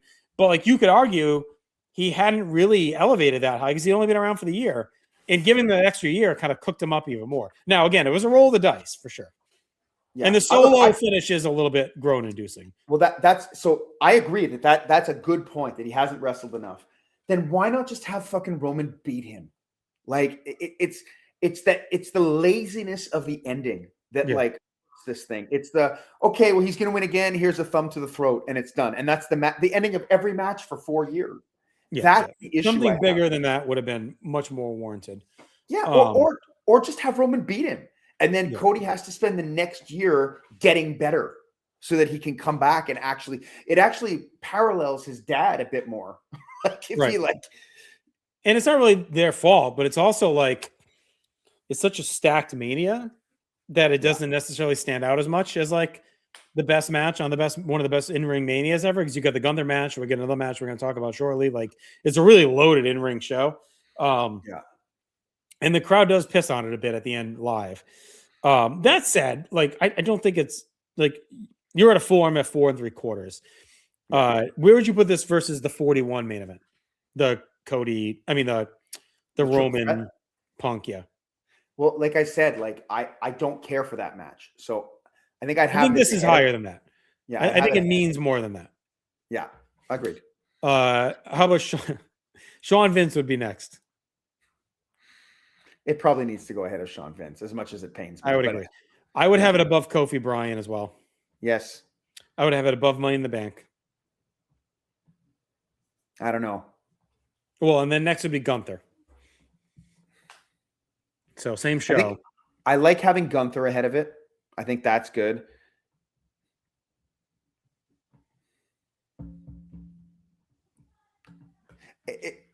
If we have, I'll make this point. I'll make this argument for it. If we have 40 as our best match of all time right now, right? This is a really important piece of that story. And now I don't want to say that carries it, because if you look at like WrestleMania 5, you don't say that Savage DiBiase has to be raised up because of it. But like, I do think this match like is such a table setter for our greatest match of all time. Like, I do think a little bit of that has to be factored in, because we have factored in the fallout for a lot of these matches. Yeah, I don't disagree like with that, but it's there by accident almost. Right. Like it is by accident. It's not like it's some great long-term planning they did. Like it really feels like it's there by accident. And I don't care to die on the hill too much, because like with the modern stuff like this, I'm just look, I have WrestleMania 40 #1 and I'm in agreement so far. So, right. But like, to me, like the Money in the Bank is so damn important that like it needs to carry a lot more weight than this match that eventually led to the main event the next year, but not through their own deciding. Right. But we're splitting hairs over one spot. So if it really, like, I don't really care. So if you want to put it ahead of Money Bank, put it ahead, because Like, that's the problem with, like, I'll sit here and argue good friends, better enemies against Money in the Bank with you all night. But for a match like this that I don't really care for and I'm not really interested in, like, what's the point of me arguing? We'll say Money in the Bank higher. I mean, like, again, you were low on this one, and I think we've tried to be fair to each other for like where we're low or higher, right? Like, so, like, and I don't. So far in the exercise, so looking at the listing so far, the space between the WrestleMania 2000 ladder match and Money and TLC 2 is the exact same number of spaces between WrestleMania 39 and WrestleMania 40. Right. And I So think that's close. comparable in if you're good. talking about stepping stones. To get to TLC 2, you had to have the triangle ladder match, and to get to Bloodline Rules, you had to have this. Yeah. The space is the same. Yeah. And we have a 12th right now. So I mean, we're still talking about the 12th best April match. Yeah. It's not like, it's not like we're putting it 400th. All right, WrestleMania 8, Savage Flair. This is going to be an interesting topic. So this is another one, Aaron. It's very similar to the Ultimate Challenge for us. Like, we both love them unconditionally. I'm at 4.5. You're at 5, just like the Ultimate Challenge. It's a fantastic story. The payoff is great. I think it's similar to the Ultimate Challenge in that longer term, it doesn't really mean much. Savage doesn't really go anywhere with the title. It's a really forgettable reign, honestly. We'll see if we can lose it that up maybe in the future. We'll see if we can fix that. But like, it's it's just a great Mania match. But I just think this, like, the all-time stakes are on the lower ends. Like, to me, it's definitely below the Ultimate Challenge. Like, it feels like Kofi Bryan to me, like, where it's a great story and a great payoff and moment and match, but like, it just doesn't mean much. It's in the middle of the show. Like, so like, it's, I don't know. It feels like similar vibes. Yeah, I think it's so. I think it's also a really great capper to Savage's career. Like, I not to make it all about that, but if you look at if you look at the story of Randy Savage, how it goes up and down, and he gets retired and he finds the love of his life again, and then the love of his life is attacked, so he's dragged back into the company to defend her honor. And while he's there, this other guy, this other prick, starts like going after his wife again, so he has to again fight for her honor. This is like the coda to his career. Yeah, and it's really beautiful in a lot of ways. This is another one. So when I mentioned like the top like 3 favorite matches, like this is another one of them for me. Like this might be my favorite match. I think Kofi Bryan is a good comp because I feel like that could be to like the more modern fan. Like, it could be similar, right? Like, again, the story's not as robust, but the New Day had toiled for so many years. Kofi was in the mid card. They come together. He finally reaches the top of the tag division, one of the best tag teams of all time. He gets picked on by his boss. Then he gets this fucking little diminutive, Rasputin guy, like giving him shit, and he wins and has this big celebration. New Day is like his Elizabeth, in a lot of ways, right? Like, so I do think there's a lot of similarities. The Ted Orient doesn't go anywhere. I just think as a Savage, you and I, it means more. So I would have it above, but like, I don't know. Do you have it above Cody? Like, it's an unfair conversation for you, like with that versus Cody Roman. To me, this is a perfect match in a lot of ways. Like, it's right, so our other perfect match that you had was Shawn Diesel. So that goes up the list next to Foley Orton and then Bryan Triple H. Would you have this above or below Bryan Triple H? I know I usually have it above, but I know I'm biased with it. Like, would you have it above? I'm pretty TLC. I would again, but like this has none of the influence of TLC. So like I'm willing to go above Bryan Triple H. Okay, let's put it there. But we also both have real close ties to the match. Like, I think maybe a lot of auditors coming in and looking at this would be like, oh man, like above Foley Orton, above like, but I think you and I just have an affinity for the era for the match. Look, think of the package of it too, though, right? You get it coming off the Flair Rumble. You got Gorilla and Bobby on commentary. You got the post-match stuff. You got the color in it that like adds everything to it. You got incredible drama in the match. And I know this is stupid, but I even love the finish. Because like the finish plays into the story of arrogant Ric Flair versus fighting Randy Savage, right? Who toughs it out with his knee hurt. Like, I think that knee work and everything is just, it's brilliant in a way that like surpasses the modern wrestling in terms of we're just trying to knock the other guy out. Yep. You know what I mean? Yep. I'm okay with it. All right. What do we got next? All right. Backlash 04, Benoit, Michaels, Triple H. We've kind of been looking and hunting and pecking for ones that could fell at the bottom of this list. We're both at, I'm at 4.25, you're 4.5. It's not as good as the Mania match, but the fact that they run it back exactly the same and delivered nearly as good of a match is impressive. Great. Yeah. They get the Edmonton crowd behind them. Benoit wins clean again. I think this time he taps out Sean, right? So he kind of beats them both. Yeah. The two matches, so that was cool. I would have this above 22 and below Punk Taker, I think. Above 22, meaning the Money in the Bank.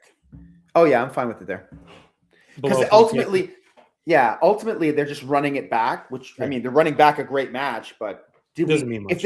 If we took this match out of history, what would change? Nothing. Nothing. Because we have a better version anyway.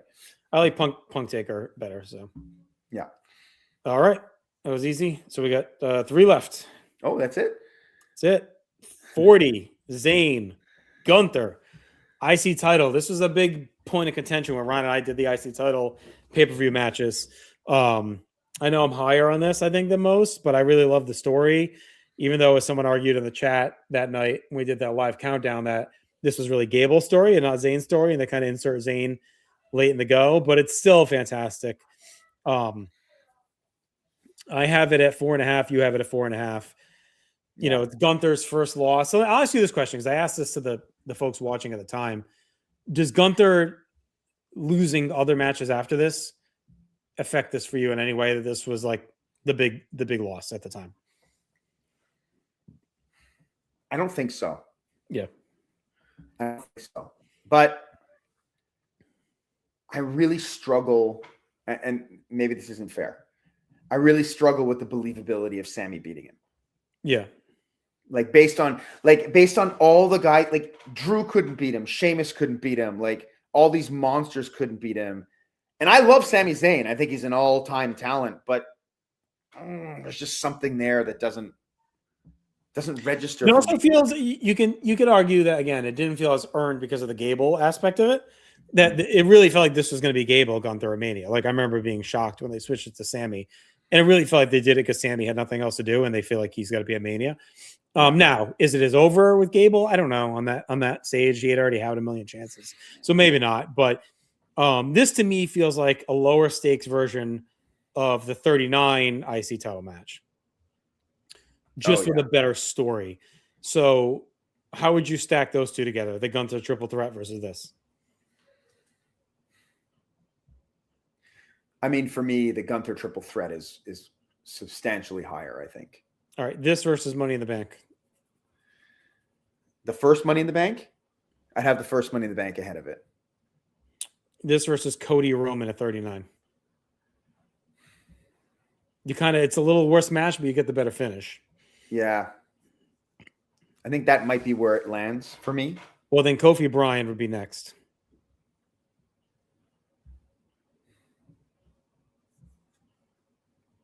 Well, in my view, I wouldn't have to go further back because I'd put it ahead of Roman and right. I guess that was more of a question: is should Kofi and Bryan be ahead of Roman Cody? Oh, because I feel like this is more of a conversation with Kofi Bryan in my mind than with Cody Roman. Yeah. What's below Kofi Bryan? Shawn and Vince. Okay, that's fine. So that can stay there. Yeah, maybe we bump Kofi. 41 triple threats after that. Maybe we bump Kofi Bryan ahead of Cody Roman. And then leave this ahead of Kofi and Bryan or below. It's kind of a similar story. Yeah, but I think Kofi's the better story. Yeah. All right. So let's go Kofi, Bryan up, then Sammy Gunther, then Cody Roman, because you don't get the payoff. Yeah. Look at that. It's Kofi Bryan's working his way up the list. Yeah. See, you never know what could happen. Just give us time. That's it. Let's work through our process. Stop yelling. All right, 2 more. Another Money in the Bank. WrestleMania 24. I'm at 4.5. 4.25. 25. Sorry. I do think they have a nice rebound. I think 24 is down. 25 is better. 26 sucks. But I will say this. 23, 24, 25, like they blend for me. Yeah. So like I think that hurts it a bit. This has the Hardy. No, that was the year before, right? Hardy coming back. So like again, like I'm mixing shit up in my head. What's where? But this is Punk's second win, right? Yeah. And this is where Kofi climbs the bit, like half a ladder to try and go up. I guess that's one of the bigger spots. Right. Yeah, Hornswoggle does a splash. But this feels last. Well, would you have it above the 22 one or no? Below that? No, for me, the 22 one's better. What do you think? Yeah. And how about Benoit, Shawn, Triple H? Better than this. I think so. Yeah. Remember, we have to cut one to get to 25. So to me, this is like this might be the cut. This could be the one we dropped to honorable mention. Especially since we already it's have. It's definitely going to be the one. If this is last, because our next match is not going to be last. So. Oh, okay. Yeah, let's put it last. Oh. Ripley. So this is 39, Ripley and Rhea Ripley against Charlotte Flair. This is the best women's match at WrestleMania, right? Yeah, all time. Yeah. I am at 4 3/4. You're at 4.5. Okay. Is this a God match? Yes. Yeah, right. So now we're in. So are we starting at Hogan Warrior? Yes. Okay. Does it go ahead of Hogan Warrior? What do you think? Let me lead you through this one. Ahead of Hogan Warrior. I don't have the list in front of me though. So. You also have TLC 2. So right now it's between Hogan Warrior and TLC 2. Since we're done, you want to pull the list up? Yeah. Oh yeah. That way we can see it and work through it. I think we've agreed that we're going to cut Money in the Bank 25. So now that gets us to our 25. Benoit takes his customary last place finish on the list. So that let's get a bigger screen, shall we? Yeah, that'd be good. Okay. All right. So here's our working list as of now. If you're watching on YouTube, we'll go over it for audio at the end. But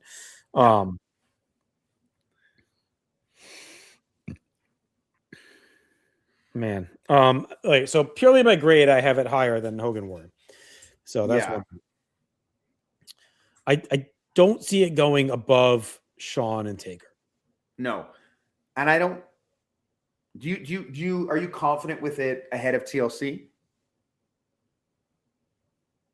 I mean, Waterfalls is one of the greatest songs of the 90s. True. Took a minute, huh, on that one? Okay. I'm like, what the fuck is he talking about? Yeah. Okay. I'm okay with it there too. So I mean, all right, I'm gonna put that aside for 1 second. And I'm gonna argue with you about moving Cena and Lesnar down below Hogan Warrior. Because I look at this and I think the April matches, like the biggest Mania matches of all time to me, are like those 4 for April. Like, it feels like out of place when I look at this list. Because you talked about if you eliminated this match from history, what it mean. Like, I don't think you can say that until you get down the list a little bit. Like where, you know, I'm not saying all the way down. I'm saying what match on this list as you go one by one means more to like, so like Taker, Shawn, I know you could take it and really, but like that does mean something for those legends. And like Hogan Warrior, it's like one of the biggest matches in company history. Like Cena Brock on Extreme Rules on a show that no one watched in April of 2012. Like it just feels like this is like way high on it. I thought you wanted to be different. That was the whole thing. Let's be different. And now you're sliding right back into the same. Like I don't look. I don't. If I bumped it up to 5, it would be on par with all the other ones, right? Like, it's funny that like you're the argument part on this because like I'm the lower grade. But I'm going with you where we're saying we're not just doing it based on grades, right? Yeah. So. And it's true. Look, for me, Cena Brock is unlike anything they've done before and since. Like except for when they ran it back and they did the exact same match, except Cena didn't hold that in for an hour. Go ahead, speak, Tim. Speak. Yeah, they did the exact same match, and Brock creates Suplex City against Cena. It's not the same match though. Like, he didn't hit him with an elbow. The level of violence in that match at the extreme. I see you've been waiting to argue this one. He's been waiting. He's been sitting on this for an hour, man. He was No, ready to come out of the fucking clip. If I'm going to argue anything, is I'm going to argue good friends, better enemies near the bottom of this list. That's what but I'm not arguing that. This is more of just like, to me, if you're going to talk importance, right? The answer is moving Hogan Warrior above both Cena, Lesnar, and Undertaker Shawn. And the top 3 is Cody, Roman, Rock, Austin, Hogan, Warrior. So Hogan, Warrior, Cena, Lesnar, and Michaels, Taker are your 3, 4, 5. So you would have Hogan Warrior over Michaels, Taker? If you're talking about importance. Well, it's everything, right? We're doing everything. It's everything. That's the problem. Is it's everything. But the importance. The whole reason I'm bringing up importance is because that was your point. You can pull this match and you can pull the WrestleMania 25 match out of history, shoot it into outer space. But Hogan Warrior, monolithic, means more. It like when Ralphie more, just not loses just in the month fucking of Billy April. Christmas story, huh? He's been holding this in for fucking weeks. I'm sick of being just a hot take dude. I got knowledge. We're making the hot take. This is the hot take show, which is why Cena and Lesnar should be number 1. No, look, I'm not willing to die on the hill of Cena or Lesnar. I'm surprised we had it that high. But that being said, I think there's something really interesting in honoring it to that level, because it's so unique and different. Well, I think top 5 was great. Like, of April matches to be in the top 5 and clearly the highest non-Mania match. Like, it's but like, look, again, I in the end. Well, let's talk Tim's point of Shawn Taker versus Warrior Hogan. I like Hogan Warrior ahead of Shawn Taker. All right, let's do it. I'm fine with that. I said it before. Taker Shawn is something that doesn't click fully for me, and Hogan Warrior, is Hogan Warrior. Look, now if we have, here's the thing: if we have Rock, Austin, Cena, Lesnar, Hogan Warrior, regardless of the order, those are the 3 God matches back to back to back, which feels right. Yes, and Cody Roman's a God match too for the modern era. Yeah. I know Roman Brock more is, but like, I don't know, like that, whatever it is, it's the end of the era. Like, so it's the biggest. No. It's still like, we're leaving that 1. Are we in agreement with that? Yes. Okay. Let's leave that at 1, which I wouldn't have guessed going in. No. I mean, even your top 8 are God matches. I mean, to a lesser extent, like maybe not in the history of WWE, but in the history of wrestling, Savage, Flair not being considered 2 gods in 92. But they're not gods the way Hogan and Warrior are gods. Right. They're not WWE gods. They're wrestling gods. I'd be really curious, like, down the line, if we did a combo of this March April list, like how, like, really where Cody Roman slides in, because March was crazy. I just, you know what I hate about March? I hate about March that, like, we have no choice but to put Bret Austin. Like, that's actually the reason why, if you remember the last time, I was like, well, why don't we just slide it down, right? Because, like, I just hate that it's this given. It's this given that this is this great thing. We talked it throrough with Warriors quite a bit. And look, I'm gonna preface this by, I'm gonna say something right here, because there was a comment on one of our things that said, like, poor Mark Henry. if Mark Henry, if you don't, I can't take you seriously if you don't say X is better than X. And my retort to that is always like, why are you watching this show? Are you watching the show just to have your opinions confirmed? Or are you watching the show to maybe hear something different and a different perspective? Right? I'm watching the show because I want to hear my opinions win. Yeah, win. See, that's the thing. I'm not interested in winning. I'm interested in just making something interesting. I like the debate. I love the debate. I love the argument part. Yeah, like, look. We love all our viewers, by the way. Oh yeah, we love the viewers. It's just like all of you. It's something that frustrates me. I don't want to get into a rant about this, but it frustrates me with the internet community, and it goes back to as long as I've been participating in it. It's that, like, okay, so like, as long as I rubber stamp what you like, then it's a good list. But if we deviate, like, there's shows on this network that I watch that I disagree completely with their ranking, but it's not why I watch the show, right? Like, but anyway, all that to say that, like, Cena Brock is going down like 6 spots. Turn this off. I was actually about to make a case to make it number 2. Oh boy, I don't have that. Yeah. I was about to make a case that Rock Austin 2 is way overrated on this list and should probably go under Hogan Warrior. Listen, you bump 3, 4 what's your case for Rock Austin versus Hogan Warrior? The same case you just made, that too many people, for the same case that's being made for Rock Austin 2 is the same case that gets made for Hart Austin at 13.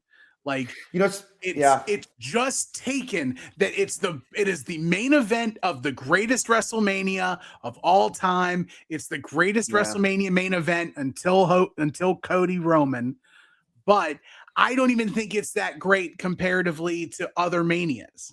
Like, I think I have Rock Austin 3 as a better match than Rock Austin 2. I think I would agree with you if that's why we were ranked. Like I don't actually hold that as the greatest WrestleMania. Like if you were to look at my GWE, it's not even top 30, right? Like it just, for the purpose of this list, that's what makes sense to me. I think, but ultimately, I think for me, Rock Austin 2 is a lot of what could have been, but fell flat. Like, it could have been the most influential match, but because of the finish, it falls flat. Like, it could have been so many things. It could have been a slam dunk. Like, I'm going to throw out a still is. contrarian position, and it's going to feel blasphemous because it's, again, my favorite WrestleMania of all time. I'm honoring it over my shoulder. You could argue the finish of Warrior Hogan falls a little flat because the crowd is very split in pro Hogan at that time, and not everyone was bought in on Warrior being the guy to win the match. And you see the reaction on that in that show. It is not overwhelmingly pro Warrior. So, like, again, I'm not, but it is a clean finish. It's done the right way, et cetera, et cetera. Right. That's what I'm thinking. The difference, like, it's kind of like, because also too, with the finish to Hogan Warrior, you have so many Hulkamaniacs that are getting their heart broken because of the Ultimate Warrior. And like, that's where it is. But there's not a lot of people who are like, when they watch the finish of Rock Austin 2, the feeling in their gut isn't the fact that Austin just sold out to Vince McMahon. It's I don't know how if it true. Happens. I think don't it's know how it happens. I don't know. I'll be honest, I don't know, because I see what you're saying, and I think that's a fair point after the fact. I think through analysis, like, it's like, yeah, he probably shouldn't have been in the ring or whatever. But at the moment, it was so shocking that, like, I don't know. I left that night thinking this was stupid. I didn't at the time. Like, I left that night driving home because we drove from college to my buddy Jim's Rhode Island. I remember the whole ride back being like, that was a dumb finish to do in Houston. And like, I remember picking it apart at the time, being like, why would they, like, Austin McMahon, after all these years of hating each other? Now, I do think they built the Austin desperation well, and you felt like he had to do anything to win. I just think, I just think it was. I think what hurts the finish, the most for WrestleMania 17 is the length of time. Between when Vince McMahon gets involved and when Austin hits him 17 times with a chair. Like, isn't there multiple points where where Rock gets picked up, like they go for a count, the Rock kicks out and they pick him up again, it drags on at the end for sure. Like, it just it overstays. The finish should have been Vince sides a chair in. It's ambiguous. Austin gets the chair, beats Rock to a fucking pulp, wins the belt, gets us pop, and that's the end of the show. The next night, you unveil the story. You do the cage match the same way. Rock Austin rematch. We had a fuck finish. We're going to do a rematch in the cage. Vince comes out again, and now you reveal that he's with Austin. You set the story forward. That would have been fun. That saves you from all the nonsense. McMahon could have slammed the cage door into Rock's face. Yeah, and then he celebrates with Austin. Oh, fuck, they're together.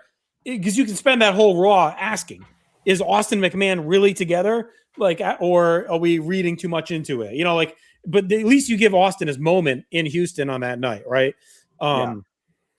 So anyway, it's not a referendum on this match for the show, but like I'm not fully against what you're saying in any way, Tim.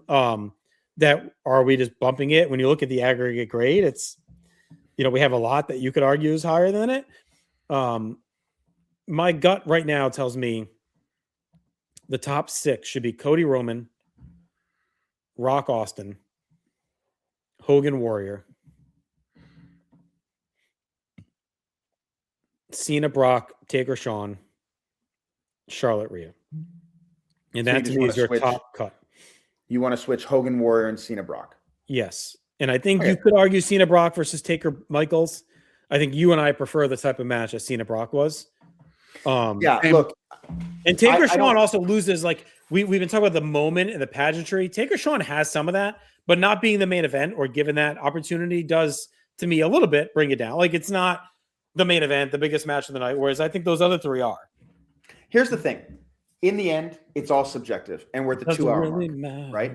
But like, and if you nitpick every single match, you're gonna find something to be pissed about, and something that doesn't work that could be used as an argument. Because there's stuff in the sheer length of Cody Roman is a detriment to it. You could cut 10 minutes off that match, and I think the match would be even better, right? So like every match has those things. So ultimately, it's what it means to you.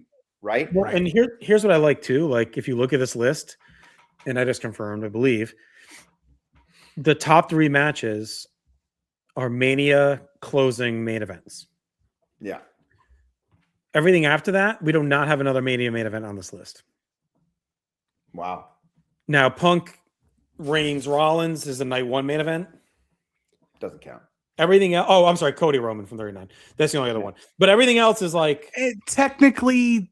Yeah, Punk Reigns Rollins.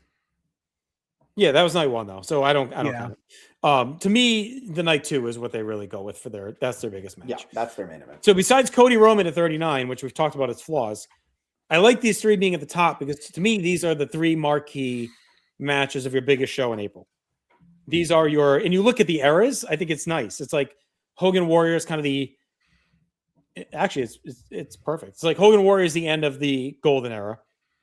Yeah. Rock Austin is like kind of the end of the Attitude Era, and Cody Roman is like the end of like the modern era. Like, so it's like, I don't know, like those are like your 3. It kind of worked that the April pay-per-view main events have this tie to them that, these are the 3 era ending defining main events. Yeah. And then you can go Cena Brock, we feel is maybe the best of the next, Taker Shawn, and then on from there. Is there anything else, if you peruse this real quick, that you want to shift around? No. Yeah, let's take a look at. You were good. Like everything else looks.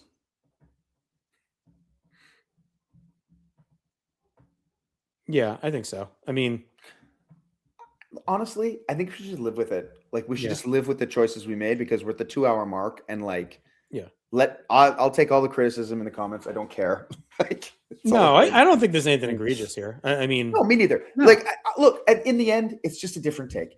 Like, and that doesn't matter, right? I don't think anything is like grossly out of place at all on here. I would agree. All right, let's read it quick for audio. So we dropped WrestleMania 25, Money in the Bank down to our honorable mentions. So that makes our 25th match is Backlash 04, Benoit, Michaels, Triple H. Yeah, 24 is the Money in the Bank from WrestleMania 22. 23 is WrestleMania 29, Undertaker and CM Punk. 22 is WrestleMania 41, Rhea versus Bianca versus Io.